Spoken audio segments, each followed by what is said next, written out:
Hello, everyone! Welcome! Ahoy, mateys! It is Saturday, which means that we're playing Pirates in our Black Flag campaign. I am Simon at Wandering DM. I will be today playing Nathaniel Ashworth, whose character sheet I forgot to pull out. Get out of the way, Wig. But before we delve into the game, before we introduce our cast and we recap and leave our fate up to the fates, I would just like to briefly thank all of our sponsors, beginning with Magen Press. Their Kickstarter for Conspiracy in the Stars, the introductory adventure to Dark Matter, their sci-fi fantasy campaign setting, which is amazing. You really want to check that out. You really want to go to store.magenpress.com and you really want to use code WanderingDM to get 15% off your Dark Matter purchases. Also, you might want to check out Found Familiar. It's a great coffee company that you can order from. You can check them out either using the panels down below or the link in chat. I recently ordered a batch of coffee, and lo and behold, my girlfriend fell into the Thieves' Cant one, which is very, very good. Now I'm going to have to order 3 more bags because it didn't last me even a week. And our next sponsor is Roll20, the platform that we use here to play all of our games on Wandering DM. And last but not least is our partners, Level Up Dice. If you want to get your hands on some shiny click-clacks, you should definitely check out Level Up Dice with the purple torch down below or the link in chat. Without further ado, let's introduce our cast. We'll begin with our navigator. Hello. Hello, everyone, and welcome to Pirates drama something. Like, we have treasure, but nobody's concerned about it for some reason. Demons, a genie, djinn, there's a guy trapped in a bottle, and they just like let him out. That was kind of weird, but nothing ever really came of that. Let's see. I am Thragon in the chat, Thragon on Twitter. Isaac Brown in this game. Let's see. Do I have anything else to plug? Oh, I'm currently looking at pirate mugs on Amazon because I figure I need to have one for some reason. Let's see. What else? Okay, drag this out. No, you can't. No. Next. Up next is our captain. Ahoy! We have a weird energy that we're starting this day with. I am Xander Slamilton on the things that you need to see me in, Alyssa if you know me in real life, and today, Captain Renata de Rochefort. And I'm not going to drag it out, that's all I'm going to say. Then we'll leave it to our Madelot. Hi, I'm Lindy, and I'll be playing Josephine, also known as Josie to her friends and boyfriend. My internet was being shit today, so I'm using the neighbors. Hopefully, it behaves better than mine. And hopefully people in this crew can behave and maybe not destroy the world via summoning demons. I don't know. Maybe. Doubtful. Just a thought. Let's move on to, speaking of summoning demons, our ship's Montebank.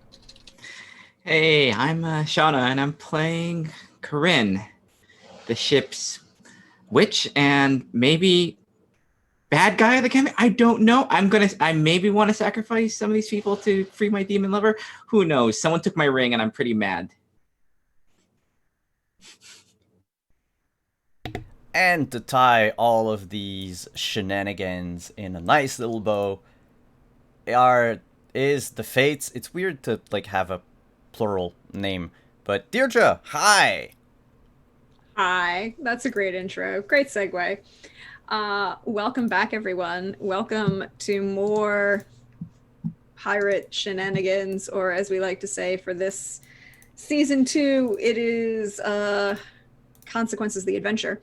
Adventures and Consequences, I guess. Also, Corinne will be mad when she wakes up and realizes the ring is gone, but she doesn't currently mad because she's asleep and doesn't know the ring is gone. And I believe last week we survived a storm. There was a small problem with being hundreds of miles off course, or lots of miles off course. Then there was the other small problem of also being here we go. There, that's what I wanted. Also having Nathaniel was slightly concerned because he's seeing things in mirrors that aren't his reflection of gentlemen that do not look like him. There's powers and communication and fears of one Ignatius Steele. But right now, the ship is on its way to Port Royal, Jamaica. You're about, at this point, I would say, maybe the days have advanced at sea. Not a lot has happened. You have maybe, coming up on Port Royal, you have about another 4 or 5 hours before you make landfall. And you're, unfortunately for Corinne, she has tomorrow night would be best for her to enact her ritual to release her demon upon the world.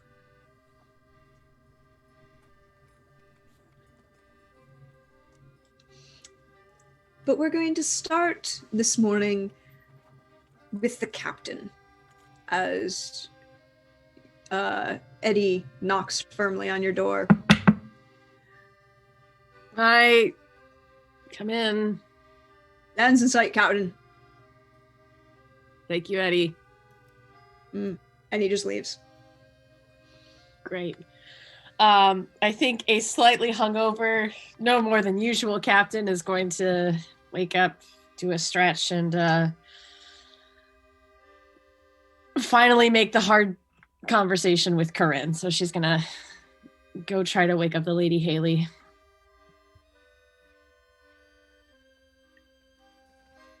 So we'll follow the captain down from her quarters, down through the ship, to the small quarters that Corinne is gifted by herself in the prow of the ship on the gun deck level. No one likes to attend to her too early. Let's be honest, most people like to leave Corinne alone. And she hasn't been in a good mood for a couple days. Yes, this is going to be stressful. So, flask, swig, knock. You just wait a little bit. What is it? It's early. Well, come in.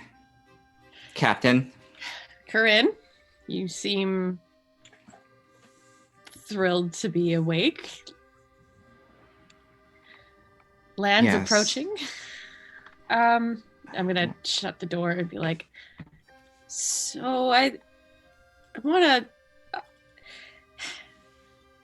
I'm not so good at the feelings bit of this, but Neither am I. yeah, we've had a lot of big things happen, you know. Yes, big Lately. things that we have to prepare for. Yeah, I think this feels like a good moment to check on my crew and see, you know, there's a lot of treasure, there was a lot of death. You've almost died like a number of times. And close. But the ship is fine. We got what we wanted, and we're almost to Port Royal, so. Yeah. Have you gotten everything that you wanted? Yes, everything I need. We retrieved from the hold. Okay. So you're not like, I don't know, you know, people talk, you know, they always have weird things to say about you, but I think that's just because you're the spooky one. Weirder than usual. Well, yeah, indeed. Weirder than usual is what brings me here. Corinne, is there your particular beloved is well, is he a friend of the crew? Doubts. At this stage, Captain. Well, I mean, listen, there was a Ginny Gin in a bottle. There's the Yes. you know. That's their matter. I guess I'm just wondering if there's something I can do to, be a friend in this time. Perhaps the swallow is let's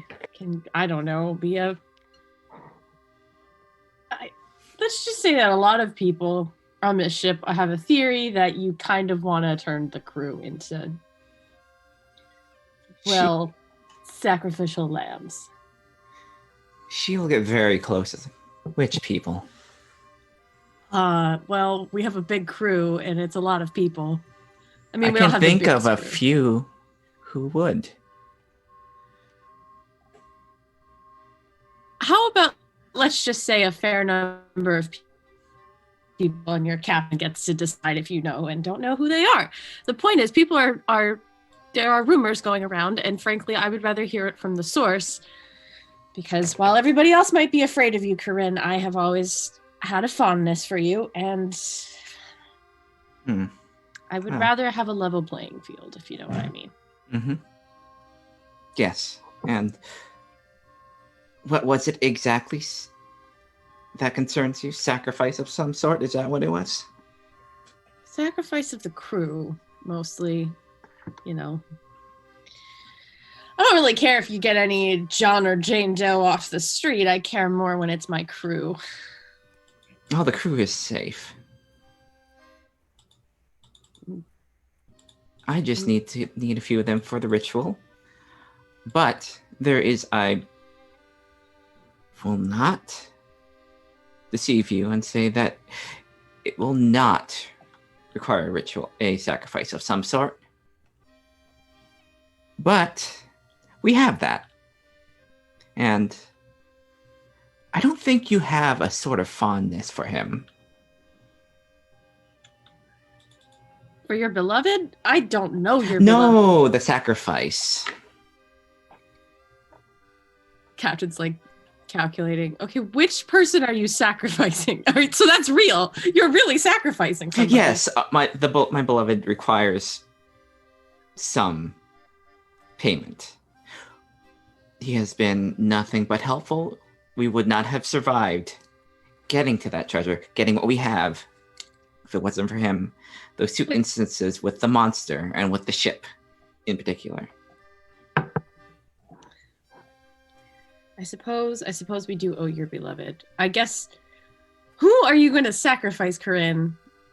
This is important to me because they're, Nathaniel and Josie, I feel like you should leave them alone. We just had a whole thing with them. That is young love. Leave that alone. If it's... believe me, I know, but also I would not want to get the bad side of Josie.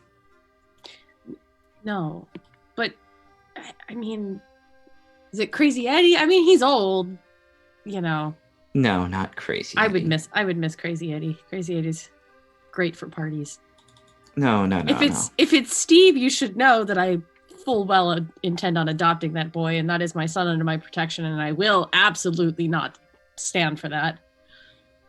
I think when you say you're adopted, Corinne kind of makes a face. Like, slightly unhappy. But... Look, every child needs somebody that they can believe in, and sometimes you need an insurance policy in case something goes wrong with the ship. No. Who are you sacrificing, Corinne? And I think this is a point where I'm going to use the less stressful of the captain moves, which is bond, to convince Corinne to confide in me. Especially despite her doubts that I am somebody that she can trust. Okay. How much bond do you have with Corinne? I currently have 1 bond with Corinne. So 2d6 plus 1. Yes. The rewards of this will be great if it works. As in, And the failures will be epically or enjoyable. do I still have an advantage to burn? Yes. I need this to go well. You have 2 advantages. I only need to use the 1. So we'll just, come on, dice. So with the advantage, 10. 10. 10. So as of right now,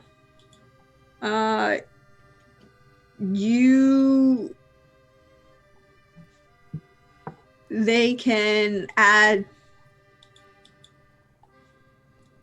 she will tell you, but you don't get to add rank with her. I'll take that. You're feeling pretty confident, Corinne, that the captain is actually invested in this and, wants it to go well. And, it would be really easier for you if she understood exactly what you were doing. Kind of. Mhm. You see this as an advantage at this point. Ah. We're on the same side. No, I'm not talking about that. I'm talking about Mr. Fitzjeffreys and the hold. Oh. Well, why didn't you say so sooner? No, a little drama anticipation in there. Huh. Well, Corinne, I gotta say that, Also, maybe Isaac, depending on how I'm feeling. He'll smile. why Isaac? Why not? Well, I mean, listen, is he the scourge of this ship that has caused me more trouble than he's worth? Yes. Does he drink well and party well? Yeah, I just can it not be Isaac? Is there an option for not Isaac? He's my problem, is what I'm saying. He's proven himself to be as much a boon as a barrier to most things, and at this point I kind of would like to be the one that decides his fate, all things considered. He also attempted mutinies. But Fitzjeffrey, I will warn you that that is typically not how Captain Blood would advise us deal with a prisoner, and I would suggest not making a big deal about the fact that we have him. Yes, Just well, in case we meet anybody else from any other crews or Captain Blood himself. yes. I also don't think Captain Blood will appreciate having the ire of our friend.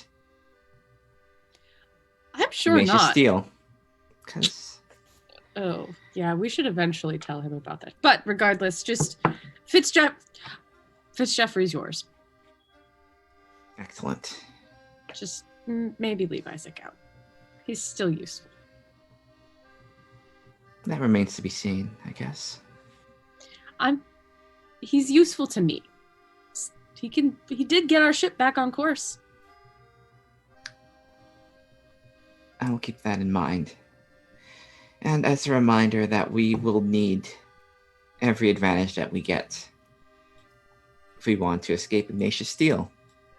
Because my powers, as they are formidable right now, are not enough. And I don't think any amount of trinkets we have will stop its wrath.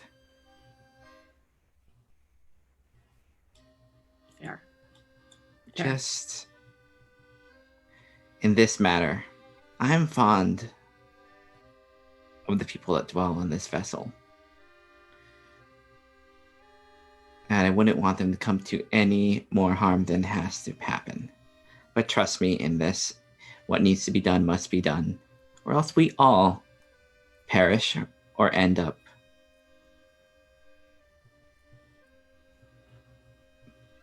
with our souls, or worse, taken. You make a fair point. Can I make a roll? Because this is I don't want to let this go without the captain figuring out what's going on, but There's a parlay. Would you like to Yes. parlay? Okay. Yeah. Like I wouldn't want to like the Yeah, chance this to feels have like- her this figure feels out like a- something's up. This feels like or hoodwink. Mhm. This sounds like straight up If- your if- hoodwinking. This is It's Corinne's hoodwink. being If bad Corinne at is this moment. lying, then that would Yes. definitely be hoodwinking. Yes. She is hoodwinking. You roll with polish. Okay. I do not. I'm going to be a little jerk, and I'm going to use my advantage on this. -1 in polish. You have a -1 in polish. Yeah, she is. She's not good with people. It's okay. It's okay. That I've already spent my bond with you to get something out of it, so we're good. I imagine this bond is probably not going to exist after a little while. Let's just see where we're going. An 8 is a success. Pick one. Partial. Yes. Yeah. Oh, yes. Mhm. Which of those are you going to pick? Which of what? They'll catch on soon, you cause collateral damage, or your deception works too well. Oh God. I like where this is. I want them. They'll catch on. Okay.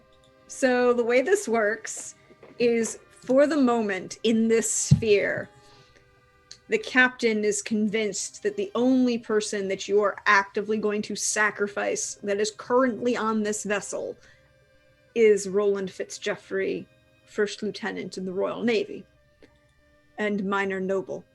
Minor English noble. But that's within this room. And Captain, you are convinced for right now that this is true. Everything's going to be fine. Just, no one else is a threat. She's not a threat to anyone else on your ship. But that isn't going to last forever. That's okay. I think I'm going to take that insurance. I think for the captain's sake, I'm going to play off of being convinced in this moment, just wanting it to be true, and the realization will kind of sink in a bit. I think it'll just be, well, Corinne, as long as the crew's safe, I suppose we owe your demon quite a bit. Yes. And Good words.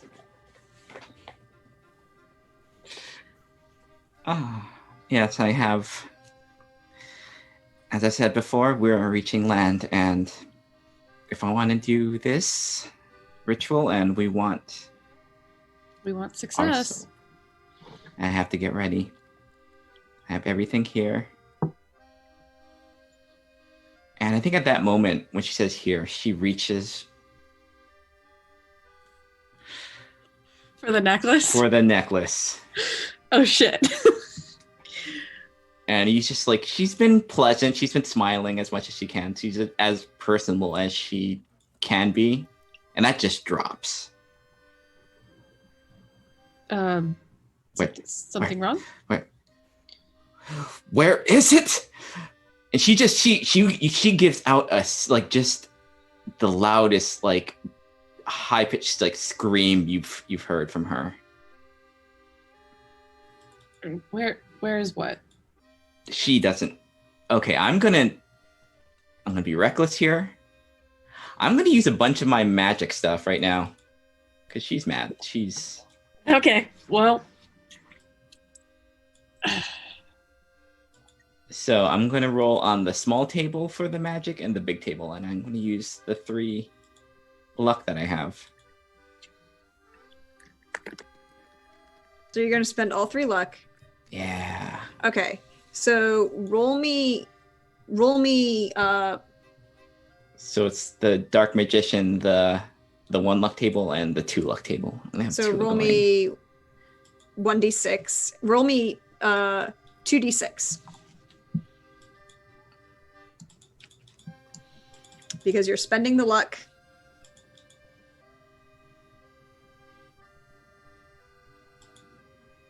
And then I need you to roll me. Well, first I need you to roll me plus Spitfire. First, to see if you can control yourself, Yeah.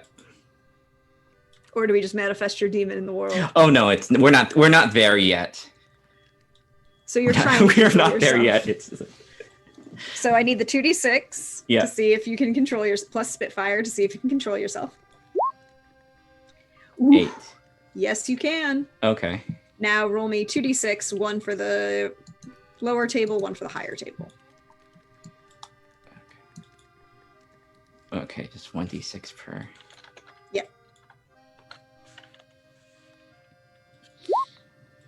Ooh. 1 and a 5. What the heck? Okay, so for the lower magic table, Uza, for a scene, you see warped, twisted creatures standing on the shoulders of humans whose mannerisms reveal the humans' vices. But on a 5, on Udo, for a scene, you may meld into any shadow you touch and transport yourself to another shadow within range, I will say anywhere on this ship. Oh, So those Yeah. are the two powers that you have manifested today. yeah.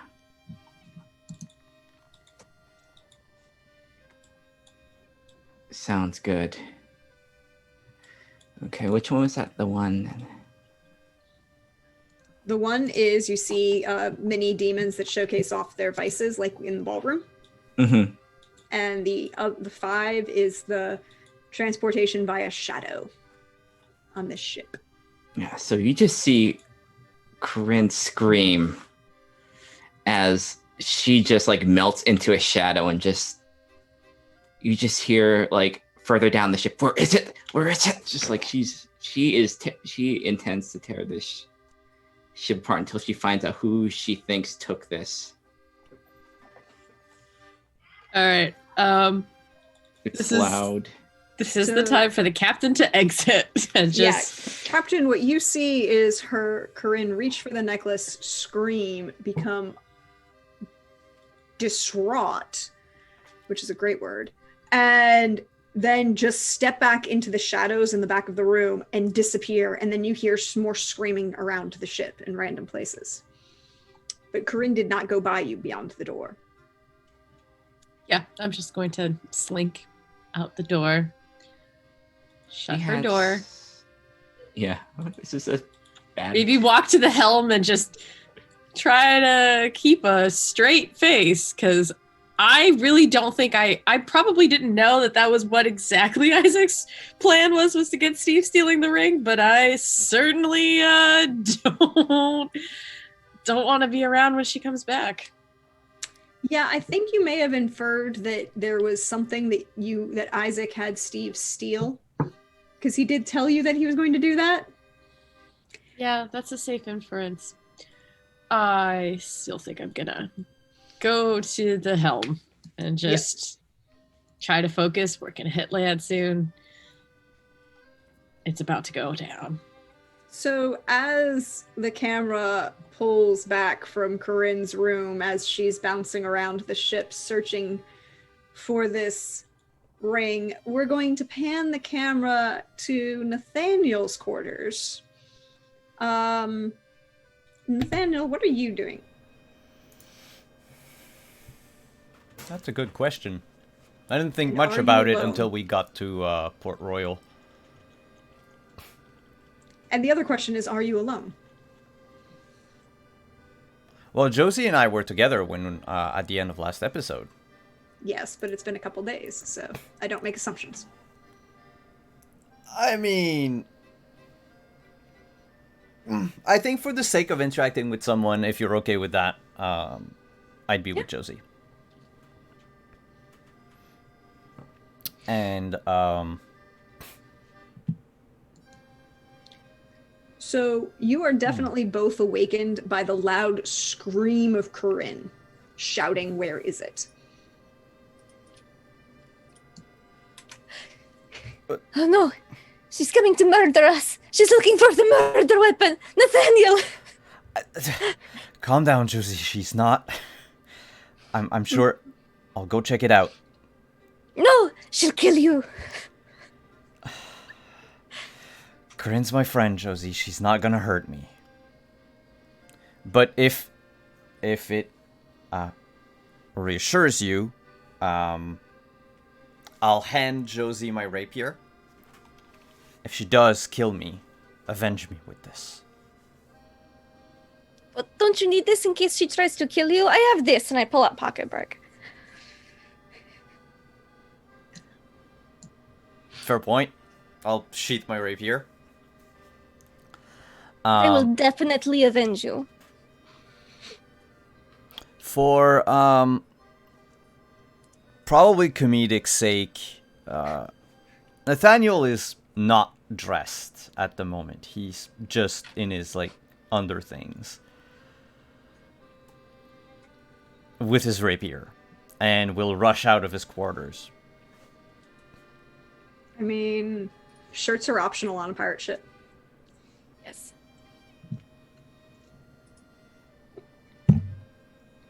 Also, makes sense. Pirate. So you rush out of your quarters. Where are you headed? Corinne's quarters. Which are just down from yours, not far. There is no one there when you get there.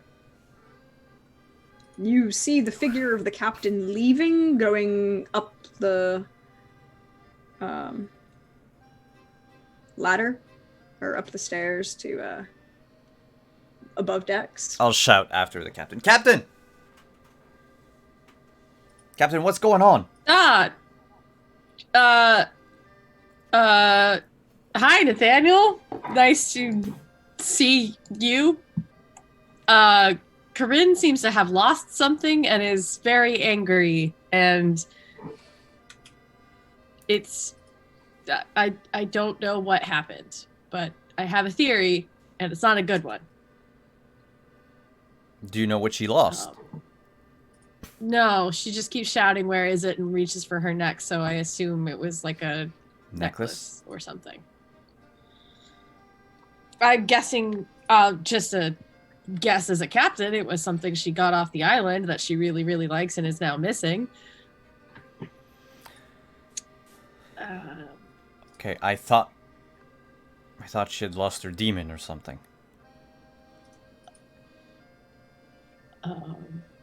Well, I don't think she can. There it is. I don't think she's lost her demon. I think it's possible that whatever she lost must be connected to this beloved of hers, and she's just very angry right now. And I personally, I don't have the capacity to deal with that. So if there's something missing and she's looking for it, she is disappearing into shadows looking for it. Wait, she disappeared? Well, she went into shadows. She's obviously still on the ship. I still hear. Can't you hear her? Don't you hear that wailing noise? Do you need me to try to calm her down? Yes. In fact, I deputize that to you. I'm gonna go to the helm. We're almost to Port Royal. Land ho, as they say. Yeah. If you can figure out why Corinne is. Whatever she lost is obviously a big deal, and I don't know.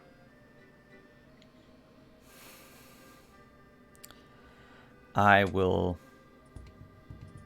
go forth and try to find Corinne on the ship.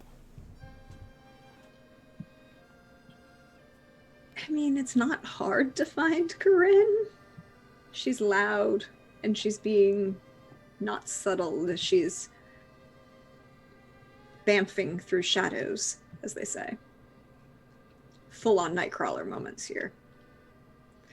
But you come across her in the lower hold, to the stern of, well, towards the prow of the ship, on the other end of the ship from where the brig is, where Fitzgeoffrey is located, but on the same deck. Somewhere kind of close to Josie's secret nest of wholesomeness with Shipcat.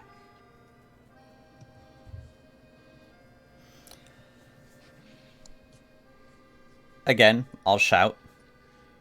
Corinne!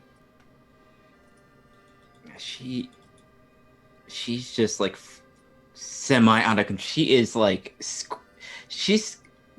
It seems like she's partially looking for it. Partially, she is just in a fury. She is like scratching at the boards, and like the wood is like being like gouged, and she just turns she's startled, and she turns to you, and she's like, it's a mixture of like fury and like she is crying at the same time. Like, what is it? I need to find it.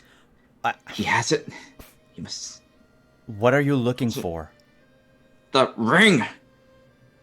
I need the ring to do what we need to release my beloved. I need that ring. He's in there. Who do you think has the ring? Could it just have been misplaced? It is always around my neck. I have it on all times. I would not misplace it. It would be like misplacing my heart, Nathaniel. Before Nathaniel answers, Shauna, you see like demons on people's shoulders, right? Mm-hmm. This is all going. Okay, and it's our worst Vices. vice. There's a tiny demon humping my head. There are two, actually, but one of them is much smaller. The lust demon is a thing that exists, but the much larger and more imposing and scary as fuck demon is your desire for vengeance. Oh, and yeah, blood. true. Yeah. And that's kind of just standing overwhelming and whispering, but whispering softly in your ear about it. And Corinne, you would see this demon, but you see something else as well. In this demon of vengeance that stands behind Nathaniel, whispering, standing tall, looks Middle Eastern, head wrapped, it's almost kind eyes, and with a very hawk-like facial features, and a hood that covers the top of his head. And there's just a little whispers about how pleasant a knife can be and stabbing someone in the back.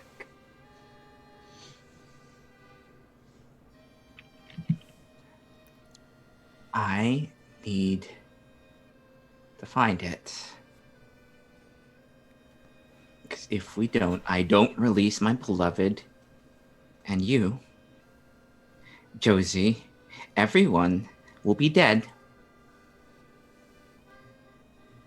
I need to find that if I want to keep him away. So someone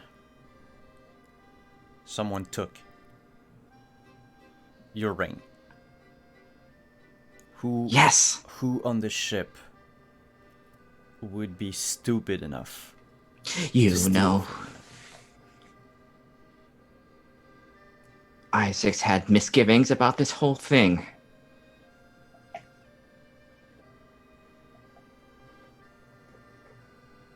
And he would try to steal from you?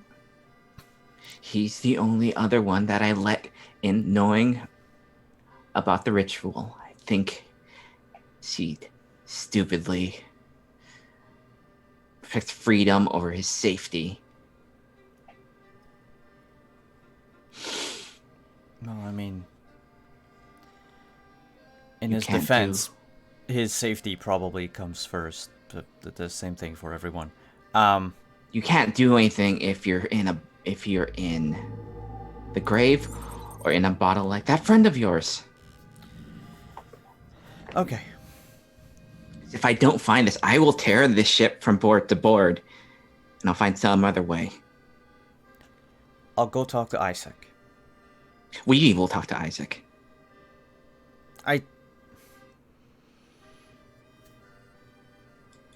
With all due respect, Corinne, you are not yourself right now. You are You are distraught. And you might say something that will scare Isaac. And I he do will not- want to scare Isaac. I know, but he is less liable to speak if he's afraid. You said it yourself. He puts his safety first. If he did do something, we're gonna have to coax it out of him. And I think I know just the way.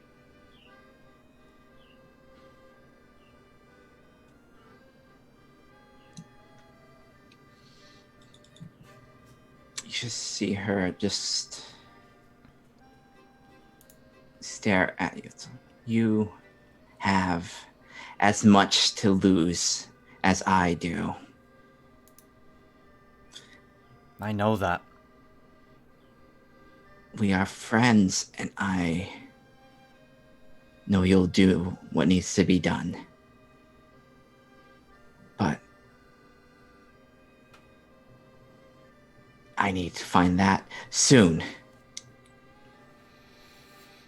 And if this does not work, I will take it. And I don't know if he will survive. I'll ensure that you have to ring back before we hit Port Royal. I will grab your hand with the hand that I'll clasp it each side that had the cuts. Yes. You will. Good.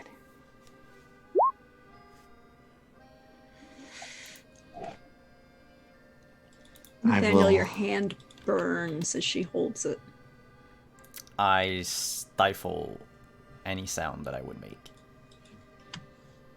It's like It's just- holding a white hot pan. Not quite enough to, like, blister yet.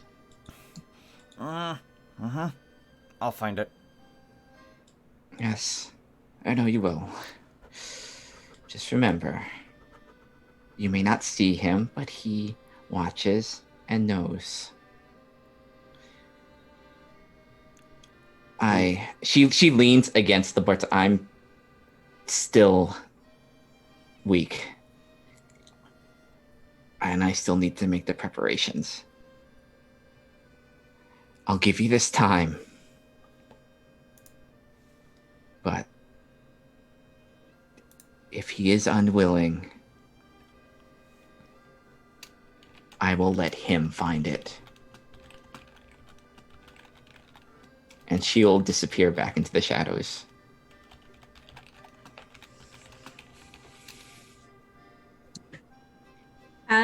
Corinne, as you disappear in the shadows, you feel something odd. Something. You've attracted something's notice.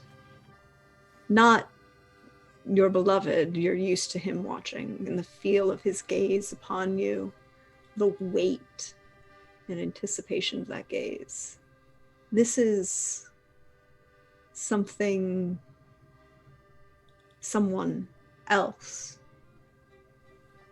And they're curious. But that moment passes in a blink. And as you reappear from the shadows, it's gone. You don't feel that gaze upon you. Yes. Yeah, I think it's something that she might think about later, but right now she has like these intense blinders on about getting this ritual ready. And now she's worried that people that she thought were willing were going to be unwilling for this. But she'll keep that in mind and keep that man that she saw over Nathaniel somewhere back there. Yeah, he didn't look human. Mm-hmm. He looked other. Obviously a demon. The large blackened wings kind of gave it away, but there was something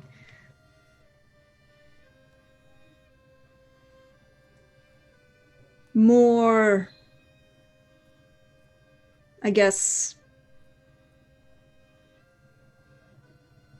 human-like than your Mhm. beloved.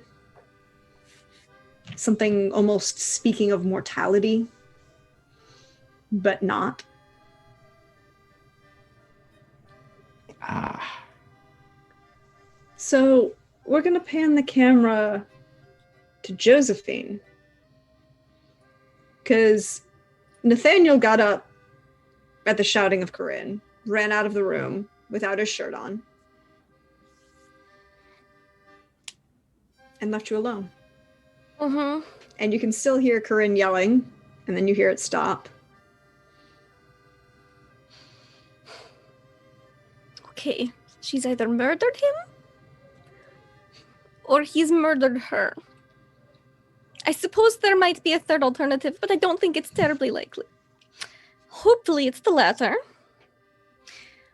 But just in case, I think she's gonna, like, get herself all straightened out and then go get Big Swingy and head to the deck and go talk to Isaac. So you're carrying a 6-foot-tall scythe blade that Yep. really doesn't have a handle, just kind of like something you've thrown together on this. I think there's been like some scraps of sailcloth she's kind of wrapped around like to make a makeshift handle until she can get it worked, Mhm. reworked. And she's just like carrying it up deck, looking around.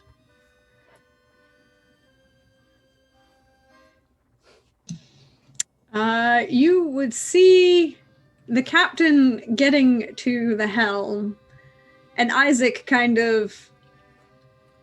Well, where do we find Isaac?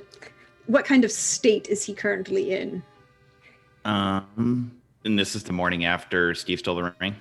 It's been a couple days since Steve stole the ring. Nobody noticed until now. You're Oh. you're within sight of Port Royal. You'll be making landfall in about 2 hours. Pulling into the harbor in about 2 hours. If it's been a couple of days, like I assume that the heat's off me, like probably passed out in my room. So Josie, you go up on deck. You don't see Nathaniel, or you don't see Isaac. Excuse me. You're pretty sure that the only other place he can be is very intoxicated in his bunk. Yeah, so in that case, the captain would see Josie like slink up onto the deck, trying to be all sneaky, but she doesn't have a ton of sneaky experience with a giant scythe. Look around, take a deep breath, nod, and then head back down. Captain just waves. Hey. I think it's just you know that look on a parent's face when their child's like, look what I can do, and it's ended up being something really stupid and dangerous, and you want to be like, kid, you're an idiot, but I made you and I love you, so I have to be nice. Like, I think it's that concern, but also like, okay, Josie. Fair. Okay. That's fair. You can find Isaac in his quarters. Isaac. Oh. And I close the door. I imagine the weapon barely fits in here, like with the two of us. And I'm just gonna like sit awkwardly. Isaac. Mm. Well, you can't hear it now, but did you not hear Corinne losing her mind? She might be off her rocker. One eye opens wide, like, what? She was like, where is it? I assumed she was talking about the murder weapon. And then Nathaniel went to go see what was happening, and then it went quiet. So I assume one of them murdered the other, and I don't know who it is yet.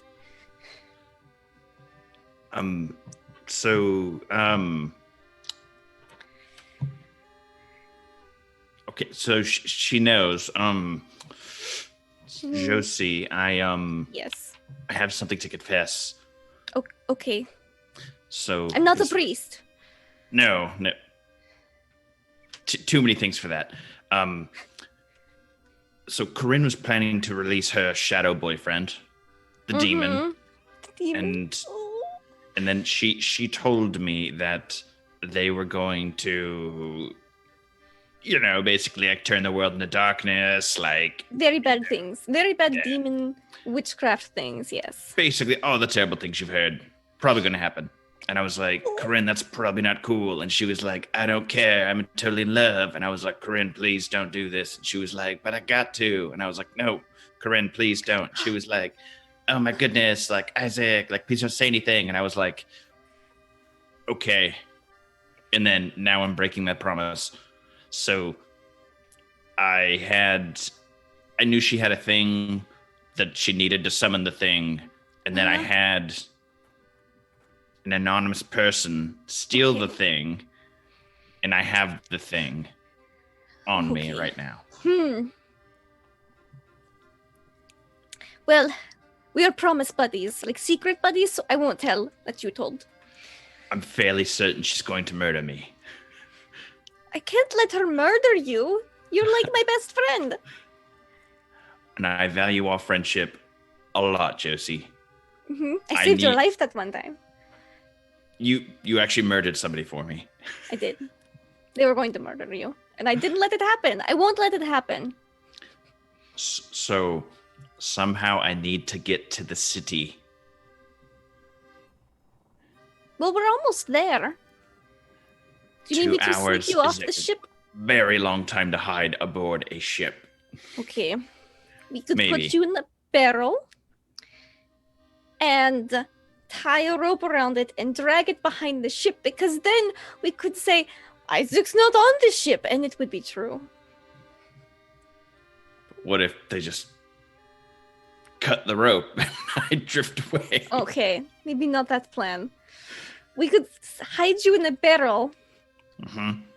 and I could sit on it, like very nonchalantly, until we get there and say, okay, me and my barrel are going to go to Port Royal now, and then carry you to Port Royal.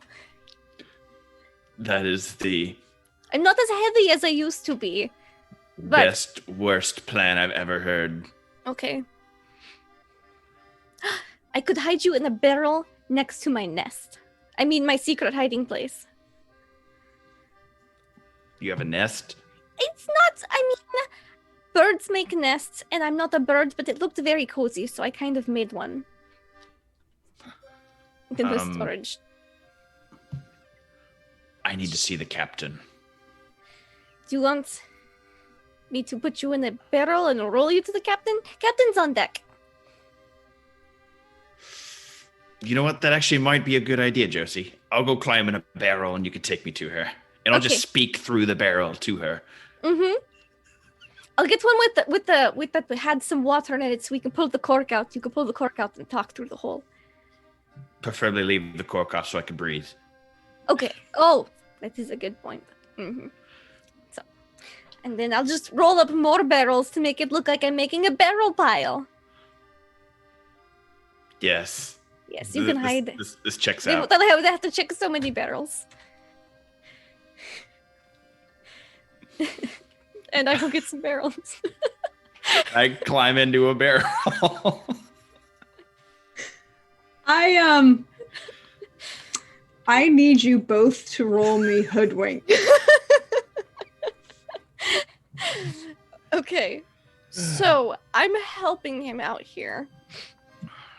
So I'm going Yeah, to yeah. use my heart of gold to give him a +2 to his hoodwink roll, spending one of my bond with him. I have +1 rank with Lindy. Can I give her a +1? You can. Hoodwink is with polish. Oh, no. jeez. Mutually assured shenanigans. Yes.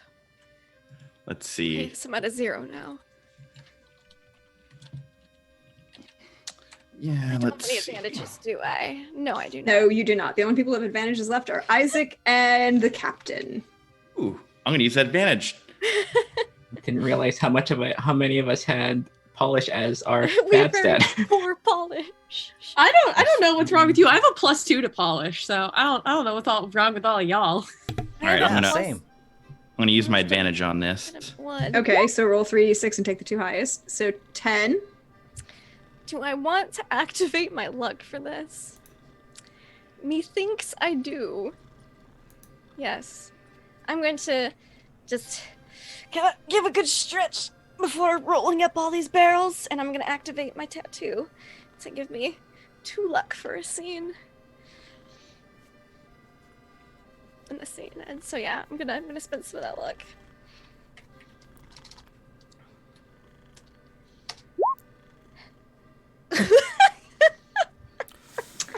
So this is what's going to happen. Oh, that's brutal. This is what's going to happen. Wait, Yep. did you count the +1 from that you got from Quentin? I Not that it did. I only spent 1 of my 2 luck. I figured I might need the other luck, depending on how this first roll went. Okay. So here's what's going to happen. Right now, Quentin gets in, Isaac gets into a barrel. It's an empty barrel, but it was a barrel that had a tap in it. So you pull the plug on the tap and have rolled the first 2 barrels out and start stacking them next to the helm at the edge of the stern. And then Josie goes to continue rolling barrels. Yeah, I will let you know what the consequences are when they happen. I'm sure it's gonna be fine. But as for right now, it's just 2 random barrels next to the helm. And Isaac, you can hear the captain kind of like talking about, you know, what you need to do to make, to dock appropriately. You know, you're calling out orders, shifting sail. You're about maybe another hour before fully docked. Yeah, this is just all the prep work. Prepare the preparations, as it were. Josie, what is with these barrels? And Josie is left to go get more barrels. Okay. Why? Who's at the helm right now? Because obviously it's not Isaac. He's in a barrel. No, it is It's our other dude. Ephraim. Ephraim. Ephraim, do you know what these barrels are for? Nobody tells me anything. Probably not for a bad reason. You know, you're a real dour person to be around. You're just like, I don't know, Ephraim. I don't know. But today, I'm hungover, I'm tired, and everyone's in a bad mood. Move these barrels. Get these barrels. Just put them on the main deck for now. Just get them out of my way. I'll helm the ship. It's not like I haven't done this before. Scoot, scoot. Move the barrels. He's looking at you, and there are like tears in his eyes, and he's like, "Okay." Oh my God, Ephraim. Okay, Ephraim. And I'm just gonna stop really quick and just put a hand on his shoulder. Ephraim. I was mean. I was being harsh. You're not a downer. You're trying your best. We're all trying our best. It's been a bad day. Please move the barrels. Okay. Not a bad helpsman. Deirdre, can I activate my advanced power, Kairos? You can. And then if I roll well enough, I'm going to pick the captain to not be frozen in time with me. Cool. 6 plus 3. What does that mean? That is a 7. So on a 7 to 9, it affects everyone but you. So everyone else is frozen in time, including the captain. I just imagine like the moment I'm frozen is like Ephraim's walked away. I have the flask almost to my lips with like a hand on the helm. Yep, pretty much. Do I have time to poke my head out and take the flask? You do.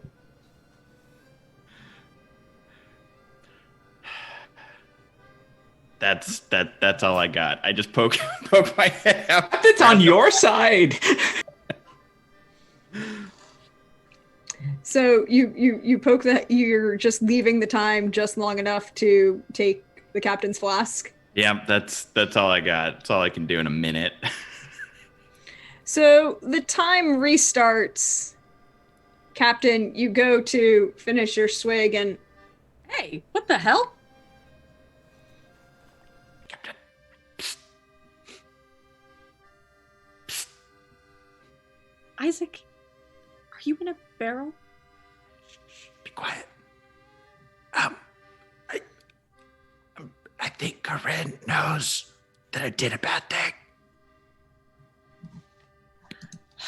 This is a terrible time for my flask to go missing. I needed to borrow it. Okay. Okay, I'm going to assume that you're in that barrel because you're hiding and not because you're having a drunk fit. And I'm just going to leave you in there for now. Is that okay?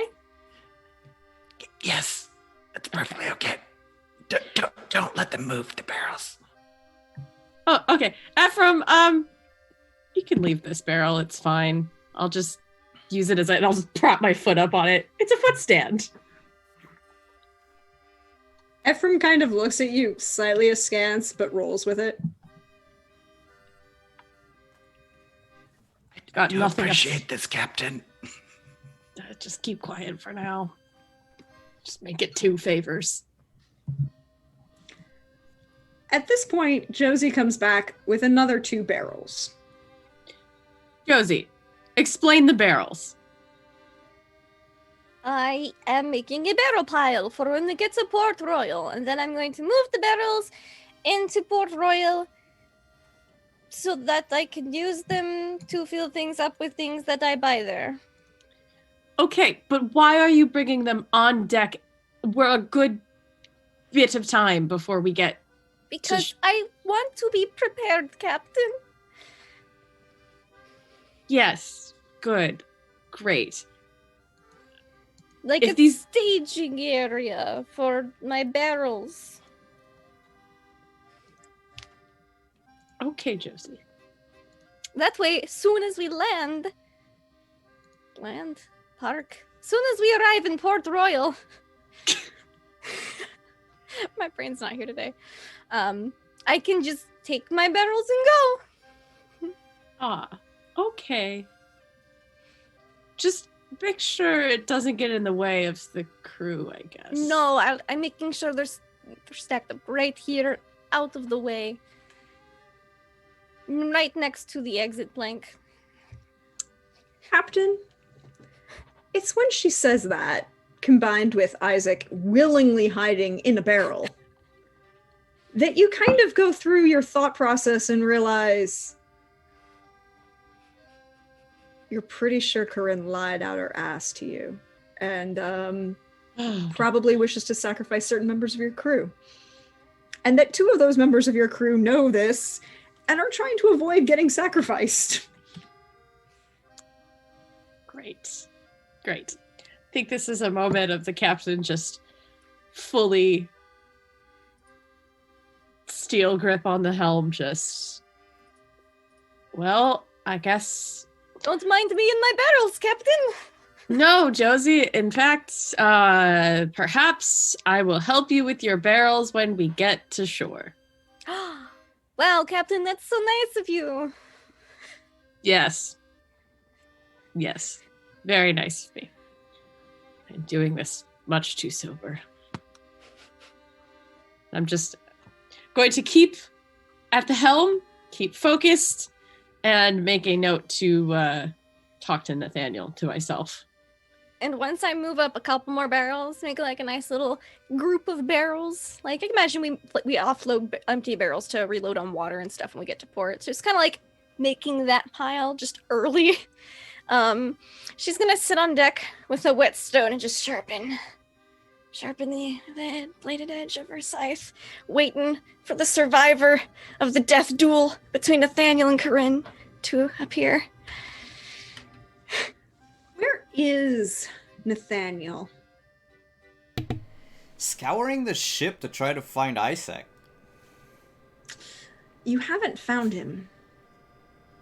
The only place you haven't looked is actually on deck. Then I'm gonna look on deck.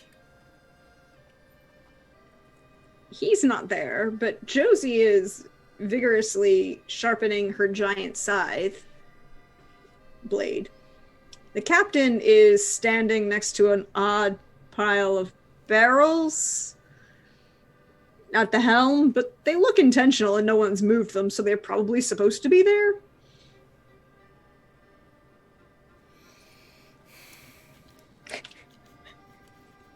Do I see Josie?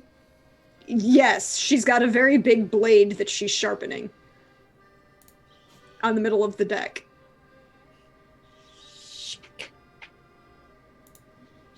Oh, cameras got shifted around.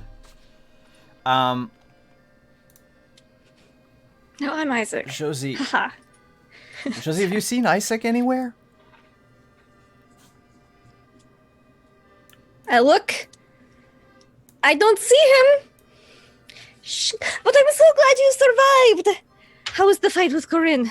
I Was it bloody? Do we need to clean up anything? did. Nathaniel, you're pretty sure she just lied to you.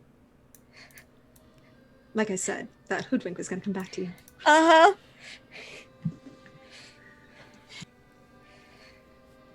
I didn't fight with Corinne, Josie. No? But, What happened? well, I calmed her down, and then she made me realize something. Yes? And Nathaniel's gonna speak a little louder. Well, you know how Isaac got us both out of the Kraken's maw and the Maelstrom. I figured it was high time to celebrate Isaac the only way that Isaac would like to be celebrated. I have a few bottles that I've been keeping safe and secure in my bunk that I would open only for a momentous occasion. I was thinking, you know, when we kill Ignatius Steele, but seeing how none of this is possible without Isaac's skillful tricks at the helm, I wanted to open a couple bottles with him. We should do that when we get to port. Because I have a feeling he'll show up somewhere at Port Royal, because you know how he loves pigs. There's lots of pigs in Port Royal. Yeah. But I would rather we drink on the ship before we get to Port Royal. Sort of like a pre-party, if you will. I see. Hey, Isaac. I need you to roll either. You have two options here.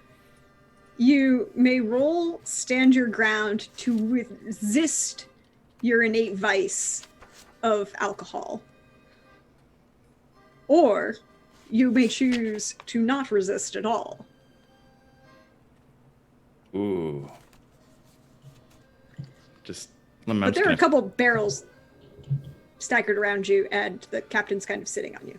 So I'm just gonna 50-50 this. One, I just break out of the barrel and let's drink. Two, I'll try to stand my ground, try to resist. Okay, I'll try to resist. Let me see how much rank I have with you. I think it's only one, unfortunately, because I could have given you an automatic 10 plus on stand your ground. Yeah, I only have one rank. Sorry, buddy. Nope, that's fine.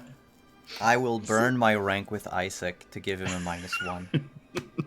Oh. Well, here's the thing.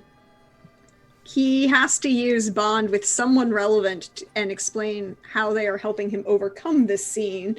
Ideally, probably the captain who's literally sitting on you. Yeah, I was actually looking to see if I had anything to like make it. I do have rank with Alyssa. I do have. If you want to use your rank, I think just me keeping my foot on the barrel. So like I'm trying to lift the barrel head, but you're like Stepping on it a little more at this like weird angle. It's definitely like a good hip opener, but it's also just like, don't. So Do it. here's what I will say.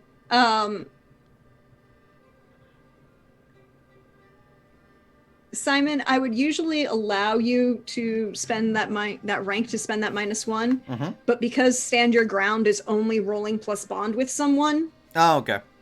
the two of those would cancel out, and then it's not physically possible for him to even win or Okay. to even get any better. All right. I want to at least give him a fair opportunity, whether it's successful or not. So roll +1 for your bond with the captain. Let's roll 2d6 plus 1. Come on, Captain. Son of a! Yeah!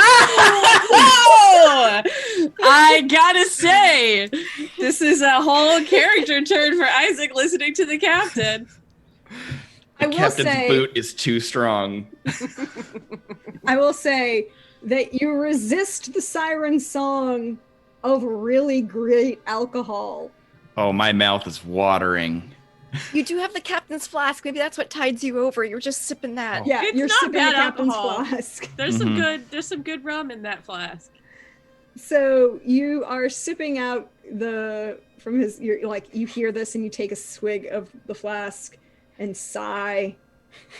And you do not bust out of this barrel as the captain just kind of sits on it firmly instead of just having her foot on it, just like goes ahead and sits all the way on it. But Nathaniel, you're pretty sure that Isaac is around somewhere. Yeah, well, I know Josie was lying, so I know she knows where he is. Mhm. Yep. You're also pretty sure that he can hear you. I...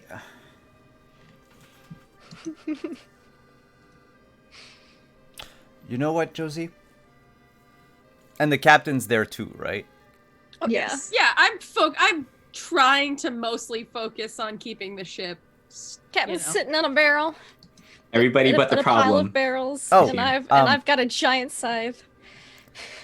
I'm Sharpening. still in my underwear. I'll go change before we hit Port Royal. I'll be right back. Yeah, good idea, Nathaniel. We should probably have a talk at some point anyway, but yeah. Maybe you don't have to fly at half mast all the time. Oh, he's gone downstairs. Okay. So Nathaniel, where are you headed? In my quarters. Okay. Gonna go grab my clothes Okay. and my book of poetry. Very nice. Oh no. Very nice. Nathaniel, no. As you get dressed, you take a moment to make sure you're, as you always do, that your appearance is perfect because always. And you see a flash of that figure again in the mirror. And this time he's got those same kind of gauntlets that you have. And he's rigging a knife into where you put that crystal dagger. Just a normal knife. And he kind of opens and closes his fist and really spring loads out the knife a little bit. And then he kind of turns and says something, but it's obvious he's not making eye contact with you. It's like he's looking at someone beyond you or something. And then he just kind of shakes his shoulders and the image is gone.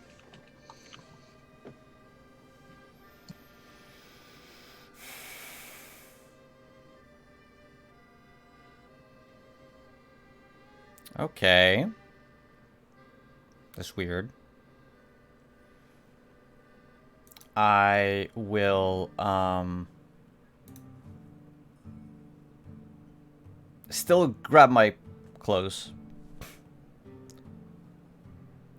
Get dressed. Actually put the gauntlets on. And, yeah, grab the book.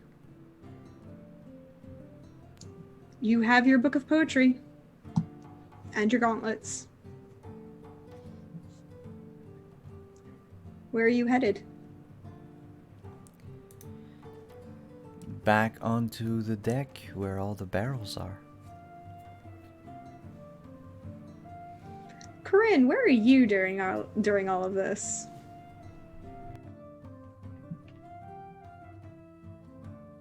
There we go. Corinne is in her quarters, making sure everything that she needs is ready. She might have to hastily do this, so she's getting everything put into bags, making sure the relevant documents are there. She trusts Nathaniel to do. They've have a agreement. She knows he will do his best and bring what she needs. But she still has that little bit of edge to her that she doesn't have the ring. She doesn't have her beloved as close to her as she once does. I mean, this is true. You feel disconnected in a way. But still the same. You had gotten used to the extra connection from when you found the ring in the box. But this is now back to where it was before you even got to the island. This further standing from your beloved. Soon. And you pack up everything that you will need. Soon. This is a minor obstacle, but soon we'll have all the pieces together. He will do anything for love. And we will be together. And the camera gonna pull back from the image of Corinne, pull back up on deck where Josie is diligently sharpening this giant scythe. The captain is sitting on a barrel, talking to Ephraim, who's at the helm, and Isaac is diligently trying not to bust out of a barrel in search of alcohol and being absurdly panicked. And maybe has realized that he has entirely ingested everything that was in that flask the captain had. So the rum, in Isaac's case, is gone. Like a little time bomb. Just How many hours to port? Like Oh, 20 minutes. 20 minutes? We're fine. We're gonna be great. I'm gonna be sweating. Nathaniel, what you doing? Going back on deck. Sitting on the barrels with everyone. Nathaniel, ready to hit the town again? Yeah, Believe we have to go see your mother, don't we? yes, I also have a contract once we hit town. So I need to your mother rehearse. Would you Your mind? mother isn't here. I'm- Mother Patience is in Tortuga. yeah, but I'll let that fly. Oh no, eventually we'll have to go to Tortuga and see your mom. Your mother. Would you mind if I rehearse what I have prepared for tonight's reunion with the both of you? Do I see the book he has? Because he's told me what this book is and what it does.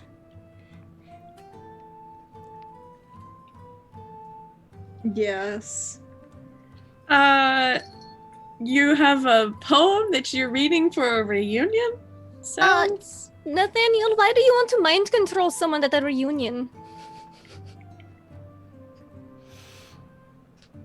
I don't want to mind control someone at the reunion. Not So why are every you- poem in Why- the book is like that. Yeah, but that's what you told me the book was. You probably shouldn't use it. You have a mind control book of Mind control Poetry? isn't super fun. No, I should say not. But so is hiding a thief aboard It's the a- ship. Nathaniel, it's a pirate ship. You know how Aren't- all of us have stolen things. Aren't we all Crazy Eddie thieves? steals things. I definitely saw Canary steal food. I know you're On the ship. hiding. I know you're hiding Isaac somewhere. Isaac is a grown man. He can make his own decisions. No, he cannot. I know that. I'm trying to give him the benefit of the doubt. Just let him give the ring back to Corinne. He has Corinne's ring? Ooh. Out of everyone on this ship, I only have 2 people in mind that could have done something. And the fact that you're hiding Isaac away means that he knows something if he's not the one with the ring. This is a lot of accusations to be issuing against your fellow crewmate, Nathaniel. You know that, right? Captain, I would not make accusations lightly. It's either him or the one other person whose thieving skills I have seen in action. Your If you're child. implying- I was going to say, if you're going to come at my son, we're going to have a problem. I know it's not official yet. I'm working on it. To be fair, we know Steve has sticky fingers. Have you talked to him? You're just going to jump right to Isaac? No, I was actually... I don't feel good about either of these things, but I'm just saying you're going to jump to Isaac? I was actually going to ask Isaac what he knew about it. Because I, personally, up until the moment when you lied to my face, and I looked to Josie, I thought Isaac Isaac was anywhere. innocent. Josie, you have... I've been lying my whole life. You Yeah, have Josie, been you make lying us- for the past 20 hours. You have tells, dear. I think she's just like, what? She's like, well, it was my first completely not truth. And it was a brilliant attempt. But an attempt nonetheless. I assume... And I look But around... it is true. I don't see Isaac. That is... Yeah. But if I didn't know anything about what Yes. Isaac knows, it would probably be something about. I don't know. I don't know anything about the ring, but something about plunging the world into darkness, people losing free will, people murdering me. You know, things like that. Who would murder you? Being real close. Corinne. Corinne will not do anything of the sort. That's not what Steve said. And it's also... I think she's telling the truth, Nathaniel. Corinne is not going to do anything to Josie. And you know that for sure. You can come in Yes. here. You're willing to come out here with your whole under things out and accuse other members of the crew of things. Why are I'm you so dressed at certain? the moment, by the way. I'm dressed. Yeah, well, thank you for doing so. We do want to, we need to protect our investments, as it were. Nathaniel, how can you be? I love Corinne. I do. I care deeply for her and her happiness. She is a member of the crew. I don't know, Nathaniel. Are you absolutely certain that Isaac was involved with stealing Corinne's ring? And are you certain that Corinne doesn't have designs to kill Josie? I can swear on my life that Corinne has no design to kill Josie. Do you know what she's actually planning? I know we technically owe her demon. He has saved us a few times. This worldwide darkness? Yeah, Josie's No not free painting will. a great picture that the crew is safe, and Do you know who else keeps saying that humanity has no free will? The church? Yeah.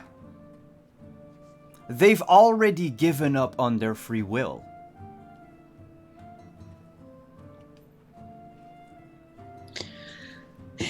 Yeah, but you know what? The church isn't trying to kill us. Yes, they are. Okay, well, maybe you have run-ins. I've had a great time with... I'm going to pause for a second there. We're not going to talk about that. Sister Rose was a great time. Anyway, the point is, the church isn't the one that's trying to kill members of the crew at this very moment. There is no active... You don't see a bishop running around in his little robes trying to stab people. You don't see a nun in her habit. I can guarantee you right now that if the church knew where I was, they would hunt us down. And I would do everything in my power as your captain to protect you from that end. Because that's what I'm doing. Something. We have Corinne's demon to protect us. But do we? Or is The this... church isn't over the whole world. Yeah, they pretty much are. Yeah, Not they do. everywhere. Oh, Josie, they go everywhere. Have you ever met a Christian that doesn't dream of travel? Yes.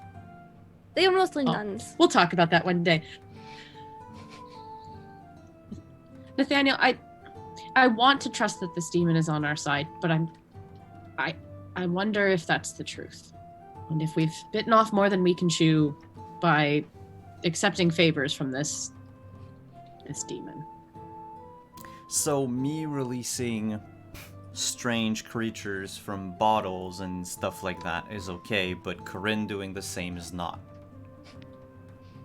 I didn't say that your thing was okay either, if I'm I did honest. ask if it was a demon, and it said no. And It could it have been legally would have lying. had to tell her if it was a demon. Yeah, no, I don't think that's how it works. Was it lying? What was it lying, It Nathaniel? didn't seem like it was lying. Did it dupe you? Is it? It might have. I mean, no, I'm definitely not a demon. Ah! Oh, hey, Sirach! I Ah! told you he's not a demon. Okay. I would like to deal with that emotionally. I am out of rum in my hand. There is more in my quarters. Mr. Would you like some? You'll have to forgive me. I'm a little nervous about taking strange alcohols from... No, I mean, that Well, seems valid. That seems fair. Right. You're sitting on a literal barrel of rum. It's No, those are all empty. Yeah, this barrel is empty. Josie's on some weird mission to fill them with things when she gets support. I assume it's for her tactile adventure. I'm getting off course. I am just blathering on to ignore your demon friend. Not a demon. Okay, then what do I... Their name is Sirach. You're called Sirach. Yes. Okay, great. Like How if much- you look out over the water and you see a boulder and you go, look, it's Sirach.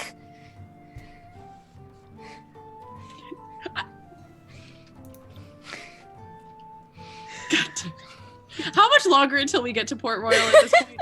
You have started docking at this point. Okay. I'm going to look at Sirach and be like, what are you? That is not a nice question, I realize, but at this point, I think we're past the niceties. An interdimensional traveler. That sounds like some kind of thing that will get you stoned if you go to the right community. They'll call you a witch and kill you. Well, I don't necessarily subscribe to telling everybody about that. I'm just here having a little bit of fun, observing the way things work in this location. And, no, I have no desires to force people to worship me, compel people to worship me, or... And he kind of turns, and at this point he's been talking rather obviously and loudly to all of you, and then turns to look at Nathaniel, kind of cocks his head to one side. You aren't alone. Is it the Mirror Man? Sirach, do you know the Mirror Man? I didn't know there was. I need. No. Don't know the Mirror Man. We scared our I think he's related to the Muffin Man. the Muffin Man? Yes. He lives on Drury Lane, don't you know? Huh. Well, there we go. I have no idea who you're talking about. The Mirror Man. Nathaniel, remember when you look in the mirror, you saw a man in the No, I meant the Muffin Man out of game. Oh, he sells muffins. Down on He Drury lives on Lane. Drury Lane. He lives on Drury Lane. It's a English It's a kid's song. You know, Okay, the okay, Muffin okay. Man, the Muffin Man, the Muffin Man. But I'm sorry. Okay. It's a children's folk song from England in about this time period. A lot of them are very entertaining and have interesting political commentary. But as he turns to all of you and says, "You're not alone, Nathaniel," we're going to pull the camera back from this meeting to Corinne, and the camera's just going to hover above her for a moment as someone's just watching Corinne, just kind of seated on her bed, unseen, unreacting, watching, waiting. And that's where we're going to take a break for the afternoon.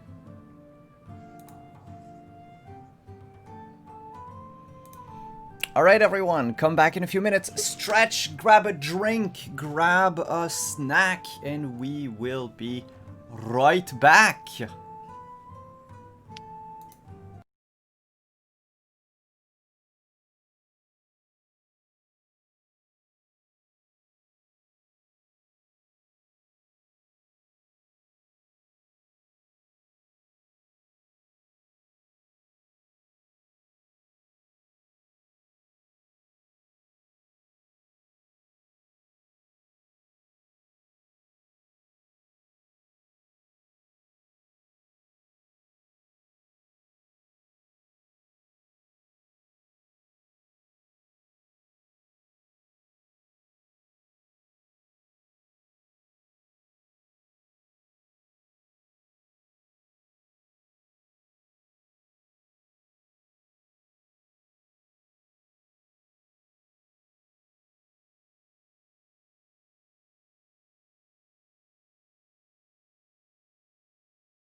And we're Smacked him back. so hard.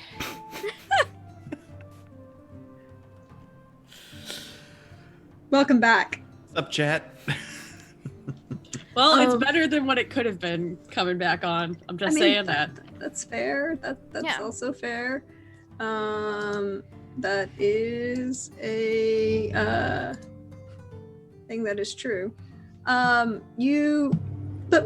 We left off in Corinne's quarters with this figure kind of staring at Corinne. And you have this dark-skinned woman, long black hair, a very stylized outfit, looks very different than anything you could have ever imagined, but you can't see her, Corinne. Mhm. The camera just knows that she is watching you. And you feel someone watching you. You feel this voice of someone in. So what are you looking for?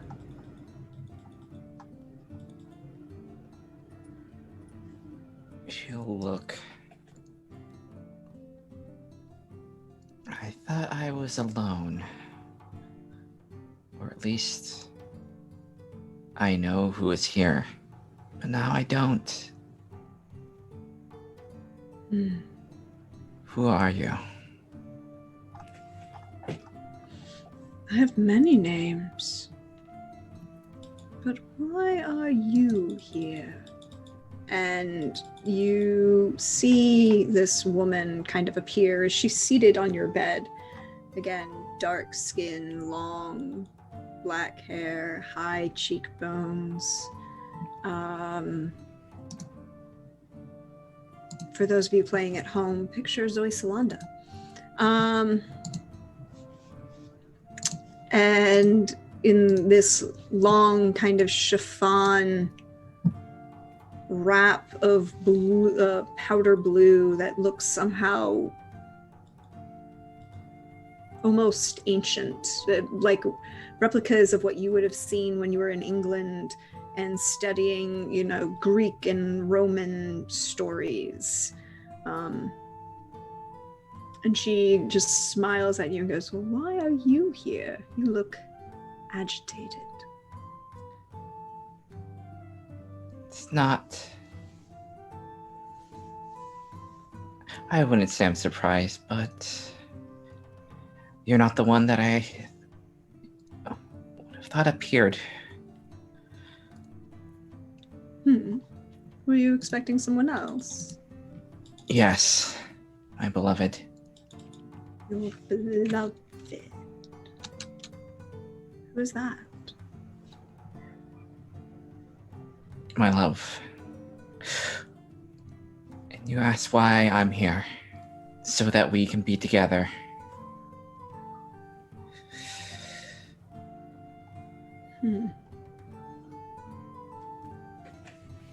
You desire to be together with one who is not of this place. Why? Is that so strange? In a part.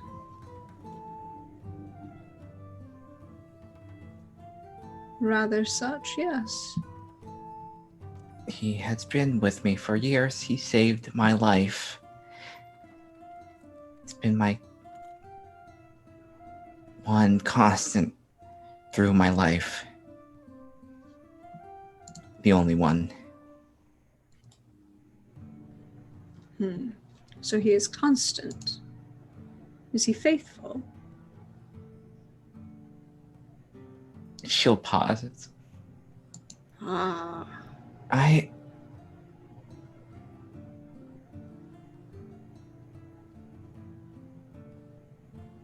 Why? Yes. But you could not answer me correct immediately in that now, could you? I think this is something that she has that has not crossed her mind before. It's always something she assumed, but it's not like she automatically feels that isn't true, but it's the first time that thought has crossed her mind. Hmm. So he is not faithful. But he has done so much for me. Has he? What has he I- done? Would have been back home in a Would you? loveless marriage with, like, my mother, like everyone else I know. Would you? It seems that you are here, and he is not. But soon he will. He is stuck in an Oh. object. Is he stuck in the object, or is he stuck beyond here? Either way, whether he's in the object, we are apart. Yes. You are. But why do you wish to be together?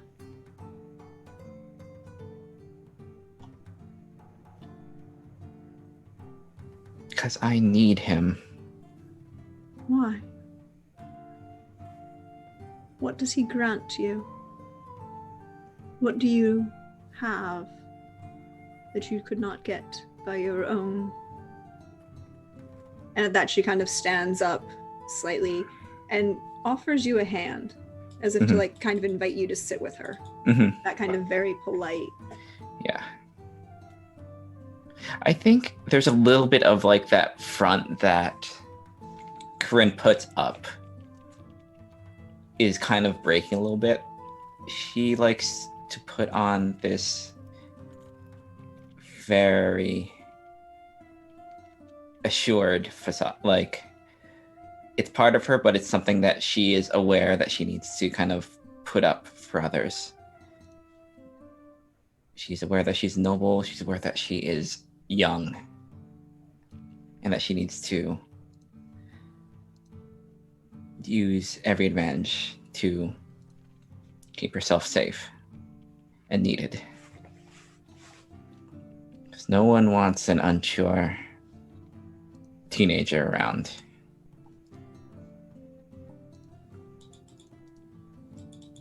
So, and she kind of like guides you very Mhm. gently.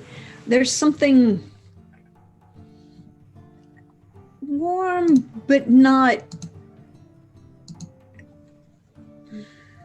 overbearing. Mhm. That level of this is someone who is offering you to listen to you, but she is not necessarily it's like an outsider offering to listen to you. Yeah. There's no overwhelming feeling of strong emotional ties. Yeah. There's no judgment in her face at all. Mhm. Yeah, I don't think Corinne has ever talked to anybody about this. This is like anything. She keeps this very to herself.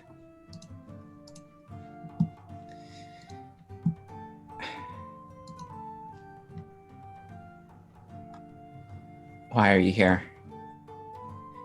Let me ask you something. What you asked me about this? What do you know? Why? Why are you here? Why now?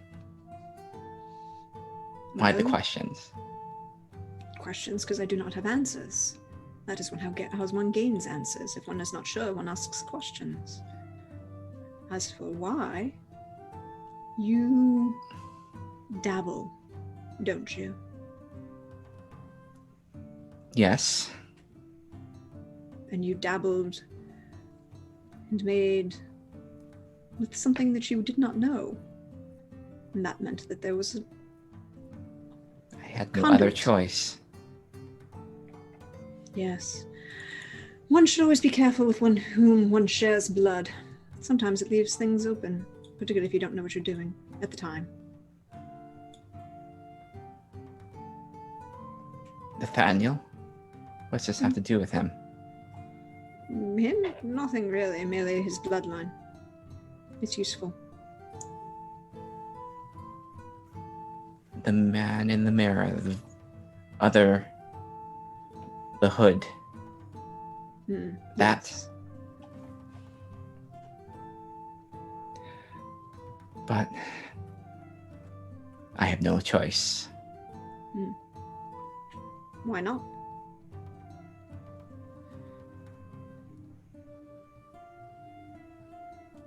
And then I am alone. Are you? You seem to be on a ship.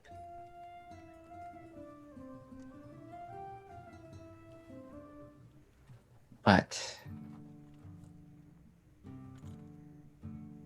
there isn't that same feeling that he gives me from them. They are my friends. Yes. Or so I think.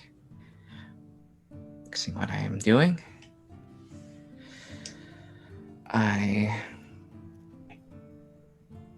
But you seem to hesitant about what you plan.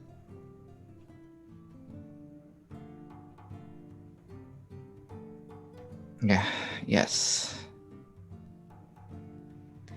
So what are the pros of going through with this plan? I get to be with my beloved who I have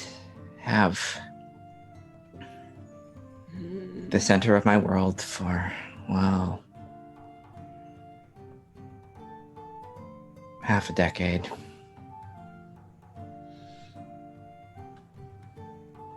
Such a short time. It's a long time. Child, you are young. You will learn that time is much longer than that.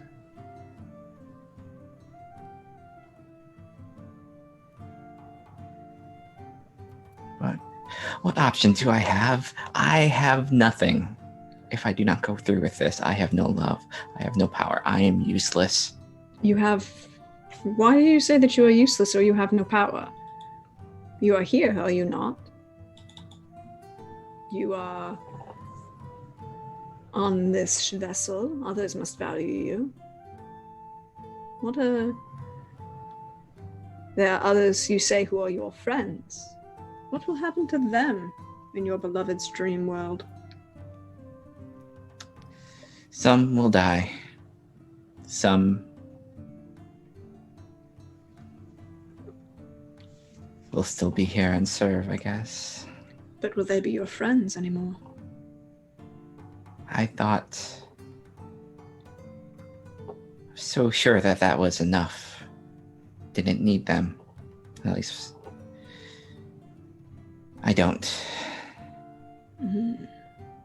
Doesn't sound like you're so sure anymore.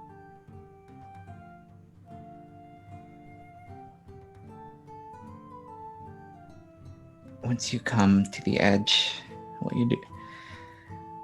It's been eroding ever since I was told I had to sacrifice them. I thought I had the resolve to do it, that I was strong enough to do it. But I am forcing my friend to kill his love. It doesn't sound like you really want to be doing it. And you said you're at the edge. You have not yet crossed it, have you? And you may still turn and walk from it. The edge might be eroding, but you can still run from it. What is the alternative if you're asking me why I shouldn't do this, why I shouldn't what? Just to torture me or see some test? I don't know. I have so little time left to even doubt this. Is time your only concern? Well, there's one on this ship for whom time is but a plaything and a toy. He enjoys it. It's quite enjoyable, actually. I've been watching for a while now. Your little unfortunate, faulty experiment gave a few of us a little bit wider view of things. Drew attention. But there are many paths and powers, and you are young, but you are strong. Look at how far you have come. Against all who would tell you no. You say that is because of your beloved, your demon. But did he walk with you? Did he open and stand in this place and think things through? Does he have to be the one to wield the knife to sacrifice your friends? No, that's you. You're standing at the precipice. What people forget when they tell you that is, you can still walk away from it. You haven't crossed it yet. There are books full of knowledge of this world in history and knowledge that even your beloved, she actively snorts at that term, by the way. Do you know something of him do you know of him? I know. I don't need to know him per se. I am very familiar with men of power who use their wiles to manipulate young girls to do as they wish because they believe that is the only way that they can get love or affection or validation. You are better than that.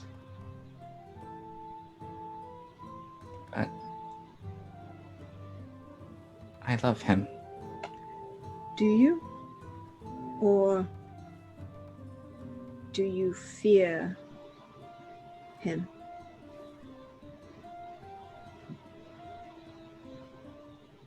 I think she starts to kind of like that kind of like hitching you have before you start like crying.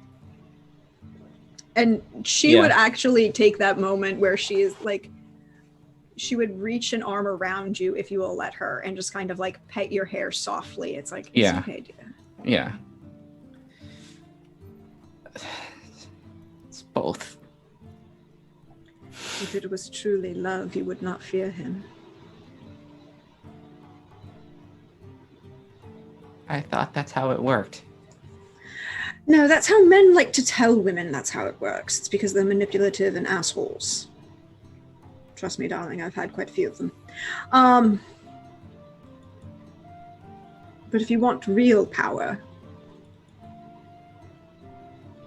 well, and she gestures with an offhand, and on the table in your room, where the table where you had laid out the cards before to read for Josie, you see a book kind of appear. Knowledge is power, dear one.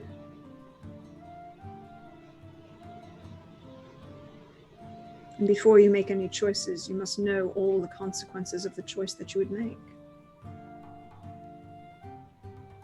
So, if you wish to plunge this world into darkness at the behest of your beloved and shatter what few bonds you have, make sure you're making the right choice with full knowledge and awareness of what you would choose.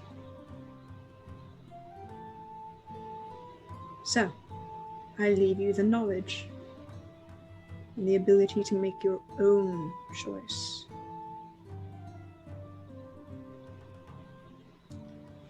How do I know that I'm not doing this again? And she'll look at the book. It's thin. Well, not thin. It's pretty much like maybe a good 1.5 inches thick. It's not a big, heavy tome. You feel embedded in it the magic of it. But at the same time, it's not coying or drawing as the magic you have felt from the demon before. There's not that overly sickening sweet aftertaste on the back of your tongue. It's not like being covered in the scent of honeysuckle where it's just overwhelming to the point that you feel nauseous. That's not what this feels like. This feels like just opportunity. A fresh breeze across the deck, the smell of salt air when it turns, the warmth of the sun, but it's not too hot. It doesn't feel in any way, shape, or form controlling. It was brought across as it was, and so it is.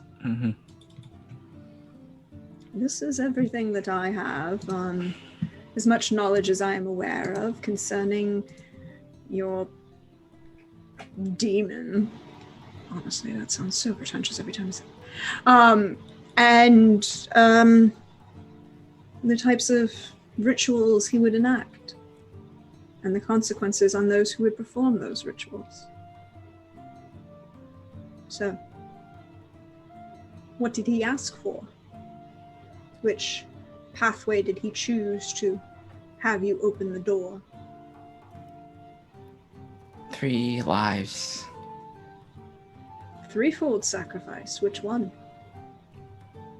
Innocent. Traitor and the world weary. Which we have on this ship. Interesting. And what happens to the one who plunges the blade, Corinne?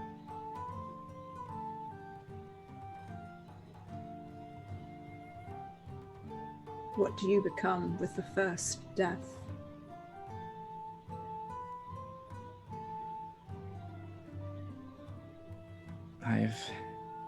She'll kind of push her hair away from her face and look at her and just...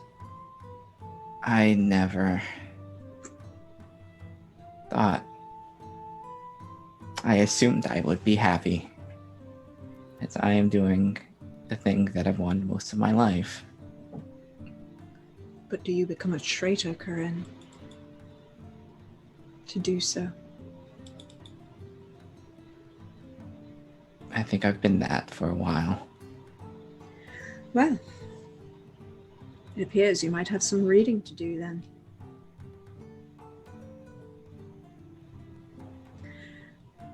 And she watches, she tilts her head and then looks at the door. And apparently my brothers decided to make friends upstairs. Do excuse me, my dear, I'll be back shortly. And she just kind of fades from view. Yeah, I think Corinne, after a little while, gets up, picks up the book, sits back down the bed. She opens the book, starts looking at the first few pages, but she stops, closes the book, holds it to her chest, and just starts crying. And with that, we pull the camera back from Corinne as she holds to this tome and move the camera back on deck as Nathaniel was being oddly stared at by Serac, who's looking at you very intently and says, "You're not alone."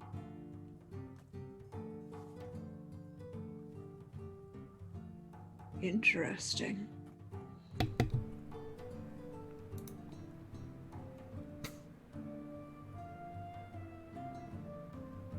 Why are you here? Mostly because I'm intrigued by everything that's going on and it's so entertaining. I was stuck in a bottle for thousands of years. Do you understand how entertaining this is to be? but not 1,000 years. That's a little off topic, I suppose. And you just see him kind of like, what's the actual date? Ah, we lost Lindy. Oh no. 1688. 1688. Oh god, that's math. Which calendar? The Gregorian one. Okay. Okay. Gregorian or Julian? Right. And now Lindy is back. And you see him kind of doing math in his head. It's like, well,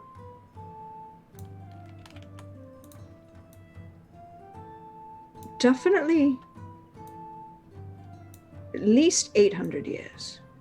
Maybe close to 1,000. Depends. It got very fuzzy for a time period. Ah, Mr. Bottleman. Bottleman, sir, you've been watching. Sarak. Sorry. My name is Sarak. I apologize. Yeah, no, that's not my question, but good, thank you. You're watching us?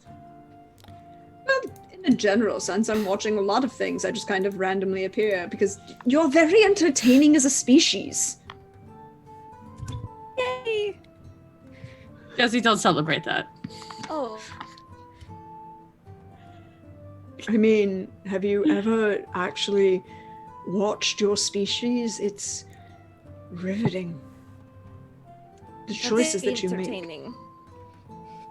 Yeah, not usually the words I use for it. But we are about to make land, and if, Oh, right, that's right. You're having a big dramatic moment about the stupid demon. you know of this demon, you can... I was trapped in a bottle in the same cavern with him for an extended period of time. Well, if you'll pardon me, Sirach, I'm afraid that I, a mere mortal, while fascinating to watch, do not totally understand your whole, extraterrestrial, occulty things. Please. What? I mean, that's fair. You haven't studied. No, typically I don't choose to study those things. But I think in this moment, if you have something that can help us figure out anything about this demon. Well, they're a demon. They want to destroy things. They don't really like creation. Plunge the world into darkness. I mean, that's a little dramatic, but not inherently wrong. But actually, no, you're the intriguing one. And he kind of turns and walks, like, around Nathaniel in a circle, cocking his head.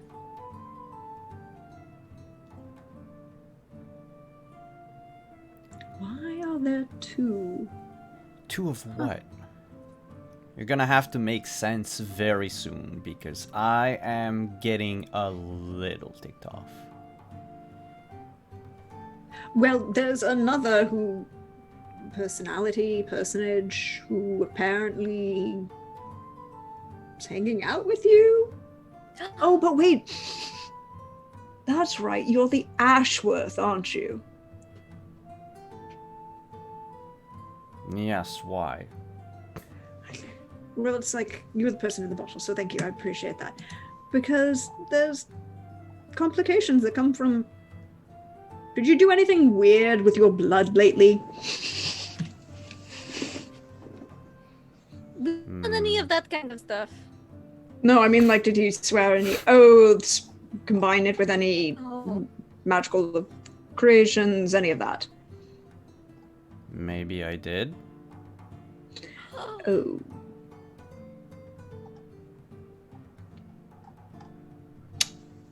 Well, your bloodline is conduit. Somebody decided to travel the other way. Hi! And he kind of like does that thing where you're like waving and being overly loud through like a doorway or a window to somebody that's there in Nathaniel's face. You should ask if the Mirror Man is a Ashworth, Birchworth, Treeworth. Yes.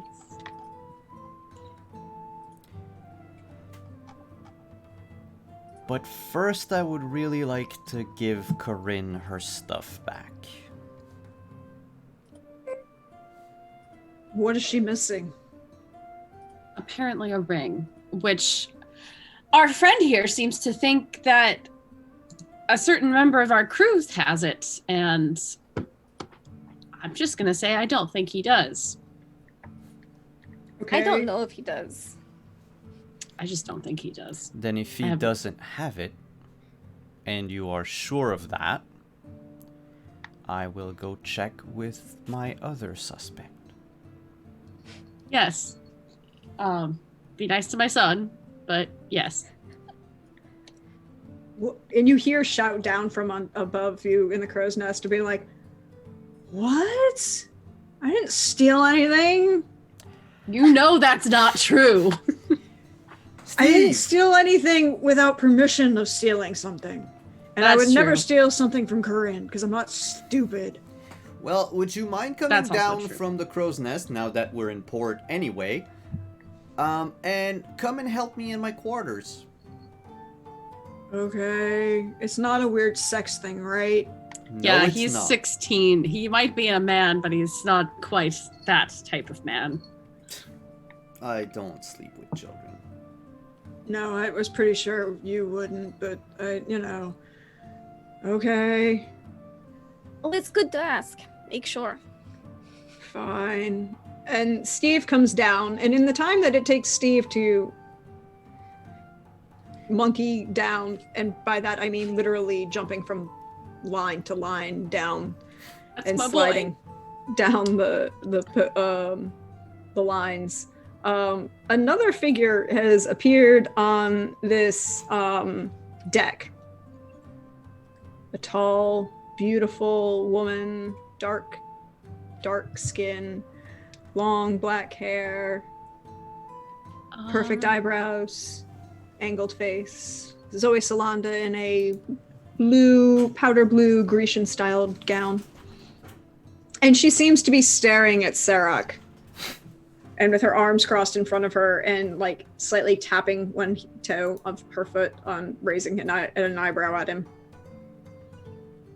And then Steve kind of lands next to Nathaniel and goes, "What do you need?"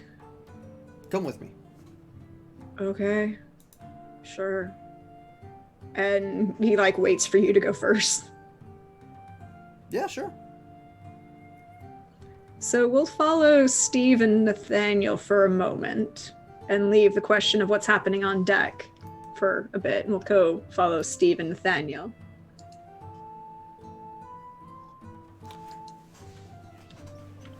Once we're in my quarters, I will gently close the door.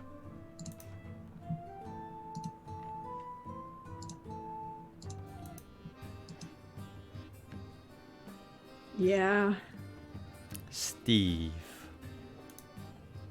Nathaniel. I saw you on the island. Okay.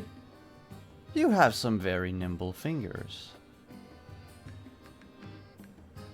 I mean, you saw me do that in the Ignatius Steele's villa.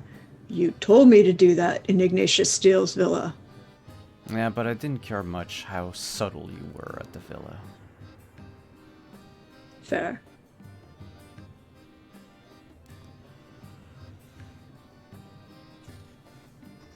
And so, you see how one could think that you lifted something off of Corinne. I don't steal from the witch. But you did say outside that you stole with permission. Yeah. Who gave you permission to steal? The last time, the captain gave me permission to take stuff from the ship that was sinking in the captain's quarters of the sinking British naval ship. So you deny taking anything from Corinne? I don't steal from crew. And as creepy as she is, that witch is Crew. But if you were to know who stole from her, you wouldn't happen to be hiding that information from me. No. Because you see, Steve, Corinne is a good friend of mine. And it Yeah. seems like a lot of people have gotten into a bit of an argument with her.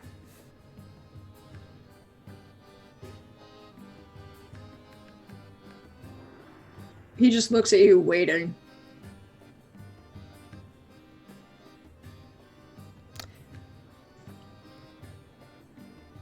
So you are telling me the truth, the whole truth. Yeah. Nobody tells me stuff. I hear stuff, but nobody tells me stuff. Oh, what did you hear about it then? I heard you and Corinne and your blood pacty thing about releasing her demon because you want to save Josie from Ignatius Steele. But then I also heard Corinne talking about how she needs to sacrifice an innocent and that, oh wait, then she's looking at Josie. So I'm not stupid. You're eavesdropping. It's not my fault you have these conversations on deck in the public and don't look around or look, up. The conversation with Corinne was in her quarters. No, it was on deck. The out of character, the conversation that you had was with on deck in Corinne the was rain. on deck in the rain. Oh, I was so sure we were in her quarters, that's why. No, you went after her because you saw the muffin man. You saw the mirror man. Now you got me doing it, Lindy. You saw the man. You saw the figure in the mirror, and you were convinced it was, somebody had happened to your face, and you ran out on deck where she's standing in the rain and, feeling all powerful in the rain. No, that conversation was on deck. Okay, Yes, I'm speak not of the sending you Muffin Man. something. Okay.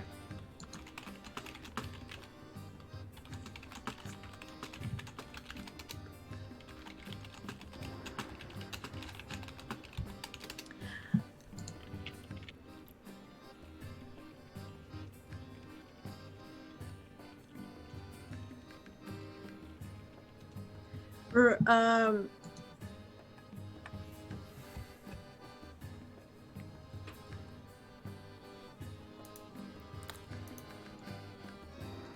So, Steve, what?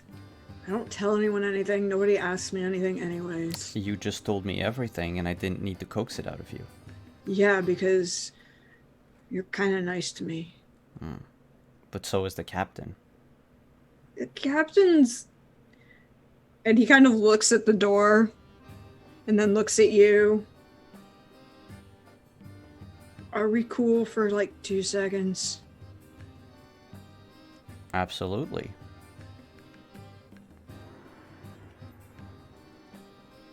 Is the captain hitting on me? Because she's been weird. The captain... And then she's like, I'm gonna adopt you. And I'm like, that's weird.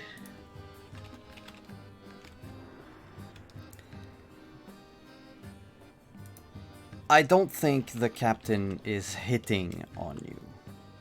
Yeah, because, she keeps saying she's gonna adopt me, and, I'm not 100% sure what that means, but, isn't that, a sex thing? No, it's not, believe me. Okay. You'd be the one to know.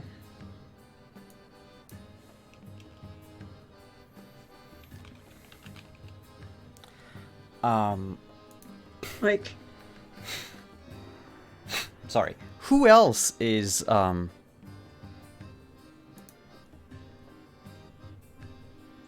Who else do you entertain a good rapport with on the crew? Josie? We crush eggshells to make sure that no more magic happens. And she's not mean to me. Like Isaac. He's weird. And now you overheard Corinne talk about sacrificing Josie or something. Could Josie have asked you to steal from Corinne? To prevent Josie her doesn't from ask doing me to magic? Josie doesn't ask me to steal anything. Josie's too. She's good, right? You know that, right? She's like one of those real good people that you hear about, and like when they talk about how you're supposed to be good. Yeah. This brings me, this, talking like this, there's a passage that comes to mind. From William Shakespeare. And I'll recite a bit of poetry. Okay. I want him to tell me everything. You need to roll for it. Yep. That is a roll of, Spitfire? Yes, I think believe that's what you created for it. No, it's polish, right? Hold on. Yeah, I have. Because my sheet's in two-part, so I just need to get Yeah, the I'm just other trying to part. remember which one's which. No, it's with polish. Because it's part of the book. Yeah, okay.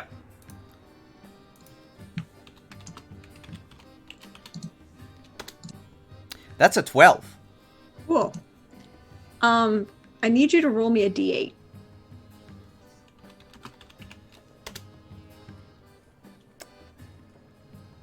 3. Okay. So remind us all what the rules are for your book. Basically, the person that I read to cannot, it's not that I mind control them, but they can't say no to me. Yes. You're a very charming individual. It's like a powerful suggestion spell in D&D. Yes. So, Steve. Yeah, Nathaniel. I tap the bed next to me. Sit down. He kind of sits on the floor. He doesn't get closer to you. He's reacting as you would expect under the book, but he's for some reason he's still Steve, right? It doesn't change his personality. So he sits immediately on the floor. You know you can tell me everything that you've overheard on the ship. Okay. So Corinne's plotting to sacrifice an innocent, a traitor in a world where she's pretty sure that's going to be one of those she was talking about was Josephine, and one of them was either Isaac or Roland Fitzgeoffrey because he's in the brig. And then Roland was talking to Isaac, and Isaac was trying to offer him a deal, and then Roland rejected it and being persnickety. And then Roland mentioned your name and how he was going to get away with, things because you're friends. And I was like, that's stupid. Nathaniel's too smart to be friends with that asshole. But I didn't say anything because, whatever. And then I heard a conversation with the captain and Ephraim, because apparently the captain was telling Ephraim that nobody likes him. And I'm like, Ephraim's not bad. He's a little, I think he needs to get laid, but that's like your department, right? And then there was a question about why Josie was bringing all the barrels up on deck, and then that was because apparently Josie wants to put things in the barrels when they get to Port Royal. Like, I don't pay a lot of attention to what Josie wants to do because she's like a good person, like nice and everything. And then there was you and Corinne and your blood bonding, and then there was the really weird dude on deck, and he was saying that there were 2 people in you, which is kind of strange, and I'm not sure, are you like okay? And then there was the bit about Captain Cousteau and his conversation about, wanting to definitely fuck the captain, or get fucked by the captain. It wasn't 100% sure which way he was going on that one. And then there was the conversation with the captain and Isaac, where I think the captain may have Okay, so is there like this thing? It was weird. Like she hit him and he got into it. Was that kind of a thing that happens? Yeah, no, that's normal. Why did she hit him? Because he tried to mutiny? Isaac tried to mutiny. Yeah, it didn't really work so far. He tried to tell Crazy Eddie that Crazy Eddie wasn't in charge. But like everybody knows, when the captain isn't in here, nobody's supposed to listen to Isaac because he's Isaac, and I only am supposed to listen to Isaac under direct orders of the captain, or you, actually. Huh? And you wouldn't have spied anyone going into Corinne's quarters. I avoid Corinne's quarters. That doesn't mean that you can't see anyone going into them. No, I mean, like, I don't go to that part of the ship. I see people walking around on decks. I see lots of people walking around on decks. Kanari, Eddie, Ephraim, the weird guy who said you had 2 people on you, the crazy lady who just showed up who looks really nice, like looks attractive in a weird way. Like, that dress isn't normal, right? That's not like a thing that women normally wear. Because it didn't have a lot of skirts, and it wasn't like out to here, and it looks like she could actually walk through a doorway. You really have no idea how the world works. I can't hear you, I'm sorry. You really have no idea how the world works, do you? I can know how to take things from other people and make money from it, and No. that means I don't end up dead. Please, Steve, keep your innocence. I mean, I know how people die, and there's lots of stabbing, and I've watched, there was, that time that I got stuck watching in a bar and had to watch somebody give birth. That was weird. There was lots of blood and screaming, and then there was stabbing and more screaming. Because she didn't like the fact that she had to give birth in the bar and nobody was and the guy was being apparently a dick, and then apparently the guy who got her pregnant showed up and she promised to cut off his balls if he didn't go away, and apparently he didn't go away because he was like, this is my baby and I can do what I want, and she's like, no, go away, it's my kid, you left. What are you talking and about? then she cut his dick off. Interesting story. Cool story, bro. So you didn't see anyone, and you didn't hear about any plot to stop Corinne? No, I didn't hear anything about a plot to stop Corinne. But you heard about me and Corinne together. Yeah, and Josie got really drunk and was really upset because she thought you were cheating on her. Sweet, sweet Josephine. Do you not like Josie? I love Josie. I would do everything to make sure she's safe. Oh. Are you gonna kill me now? Well, I'm gonna ask the other players. Actually. Remember that D8 Yep. I had you roll? Mm-hmm. Nathaniel, the minute Steve asks that question, your control of your body is gone.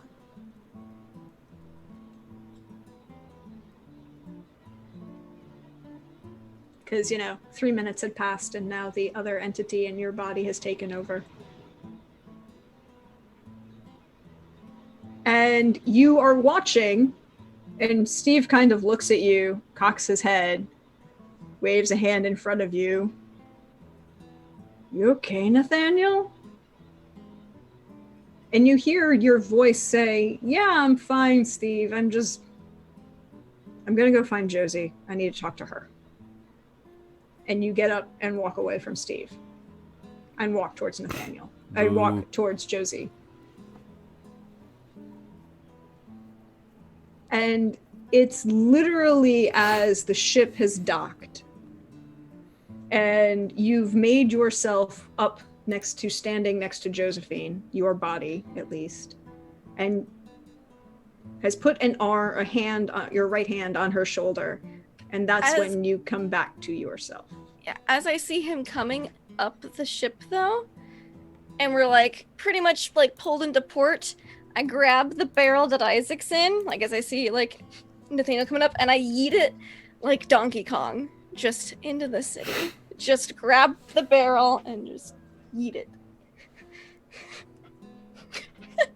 Somewhere in 2020, a child goes yeets and feels a spiritual connection across time. Like Donkey Kong, just barrel. Yeet. You come back to yourself with a hand on Josie's shoulder. Oh, Nathaniel, hey! Hi, Josie. How are you? Strange. Why did you throw a barrel overboard? I wanted to see how far I could throw it. Oh. I also wanted to see how far she could throw it. Looks like pretty far, so that's good. Can you throw the next one further? And I'm just gonna slide another barrel her way. I can try. Yes. Yeet. Nathaniel, you would notice that Sarok and this other female figure are both no longer on deck. Oh, okay. They're just not there. Yeah, Nathaniel, your friends just left. Like, straight up disappeared. Like, psh. He's not my friend. I don't know who But he is. kissed you. You Yeah. kissed that guy? Yeah, I kiss a lot of Respect. people. Yeah, but like, mad respect Kinda on looked that like you one. were kissing back. Mm. Well, if you are kissed, you have to kiss back. It's just proper courtesy. Is it? I guess it is. I suppose. You would know more about this than me. That doesn't mean there has to be an emotional connection. That's entirely different.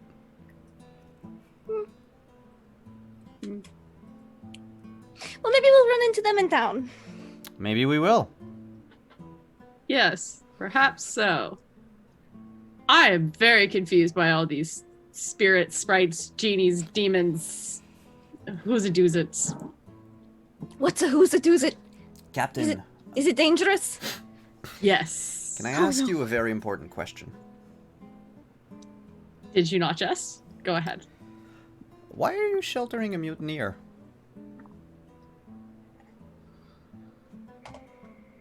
I wouldn't, and I'm not. So... Wait, is there another mutiny? Why another? I never said anything about a first one. Because there was an attempted one, and it was easily quashed because nobody went for it. Hmm. And were the mutineers punished? I don't think we've punished anyone on the crew. I had definitely punished at least the person that planted the seed of the idea, but since it did not get as far as I assumed it was going to get, I made a decision. Nathaniel knew about the captain tying Isaac up. And about punching him real good. Yeah, but he Yeah, didn't 'cause know it was that's- about that. Okay. Now he Yeah. knows. Okay.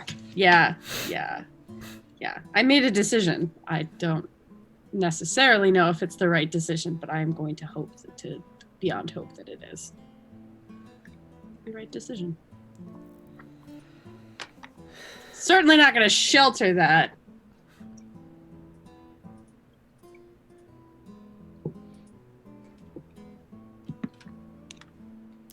Where's Isaac, Captain? Good question. Isaac! Just start shouting around for him. Isaac! Where are you? Is he aboard the ship? Is he aboard the ship? I would think. I mean, the gangplank's gone down. We're ready to disembark. I grab a barrel under each arm, and I've got my big swingy tied onto my back, and I start heading down the plank. It's musical, apparently. I don't know why. I'll just look at the 2 barrels bobbing on the water. Oh no! I didn't throw them into the water. Oh, you threw them onto the ground? The city. Threw it on the ground. Roll me 2d10.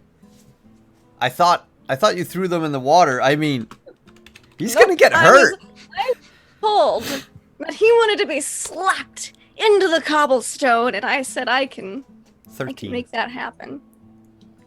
Roll me a d2. 2. Cool. So the 2 barrels that you are looking around for, you see one shattered about halfway down the dock. Because again, your ship is a low draw, so you can actually dock on in the harbor rather than you can dock at the docks instead of having to dock or having to weigh anchor in the harbor, or drop anchor in the harbor, excuse me. And you see one shattered on the ground where it kind of just like hit the dock and with a lot of force. Then you see another one like beyond the, far at the other end of the dock, and it's kind of still intact but rolling into the City just kind of rolling down now into whatever.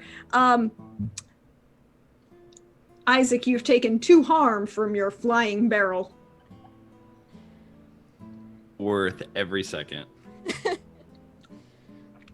This is where I also remind Corinne that you are back up to, because you've had a couple days, you're back up to full now. Well then, if You don't currently see Isaac, but you see this barrel kind of rolling.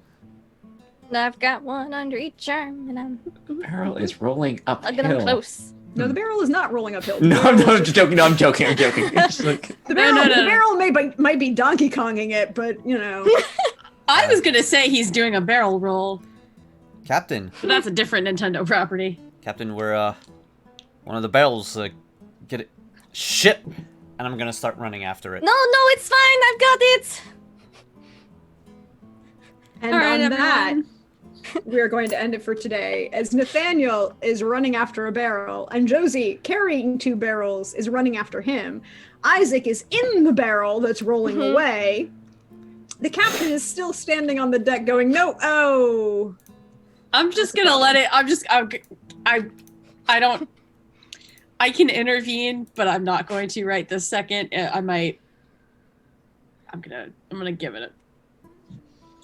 I think it. No, you know what? I think I will give chase to Josie and Nathaniel and all that, and the barrel. But it's gonna be like I'm hesitating, like kind of like a. All right, fine. I'm coming. And we leave Corinne in her quarters with a book. A new book for Corinne. And that is where we end it for today. All right. We all okay? This shit's about to go down in Port Royal. And it's not like a bunch of you don't have warrants out for your arrest and bounties on your head in the city of Port Royal. I love this. I don't think I do. I don't Oops. think. I mean, we're literal pirates. Pirate. So some of you might just have the pirate problem in Port Royal. We have a British naval officer in our brig. Like, Yeah. Yeah, we do. yeah. Yeah. So that said, thank you to everyone who came by. Thank you to all of you who hung out in chat, who donated, who followed. Thank you, Raiders, for coming by. I'm Simon at Wandering DM. You can find us here on. You won't find us here on Monday for Castle Falkenstein, because it's Labor Day weekend. We will be back next Thursday for some more Thirsty Thursdays with Dragon Age. And then the finale of our second season of Cyberpunk is next Friday. And then come here next Saturday for the penultimate episode of Black Flag. That said, I would also like to thank all of our sponsors, beginning with Machen Press, Found Familiar, Roll20. I would also like to thank our partners through the Diceomancy program, Level Up Dice. And I would like to thank all of my players for coming, and even the Fates, Deirdre, for coming to play with us this Saturday. Speaking of players and Deirdre, where can we find all of you? What you have going on in your lives? Plug away, friends. We'll start with Isaac. I got nothing going on, except I'm here. But I know all these lovely people around me, they have lots of stuff going on. So like, follow them, whoever's watching, YouTube and people in the future. Boom, follow all these people. Like, retweet everything they do. And then I'm here on Saturdays. And then what else? I had something else, but thank you for watching. And Deirdre, amazing episode. Everyone else, amazing episode. Like, so good. So good. So that's all I got. That's all right.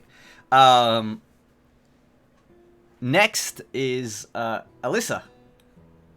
Yeah, I am here on Saturdays. You can follow me at Xander Slamilton on Twitter. I hang out on Twitch sometimes. I mostly lurk.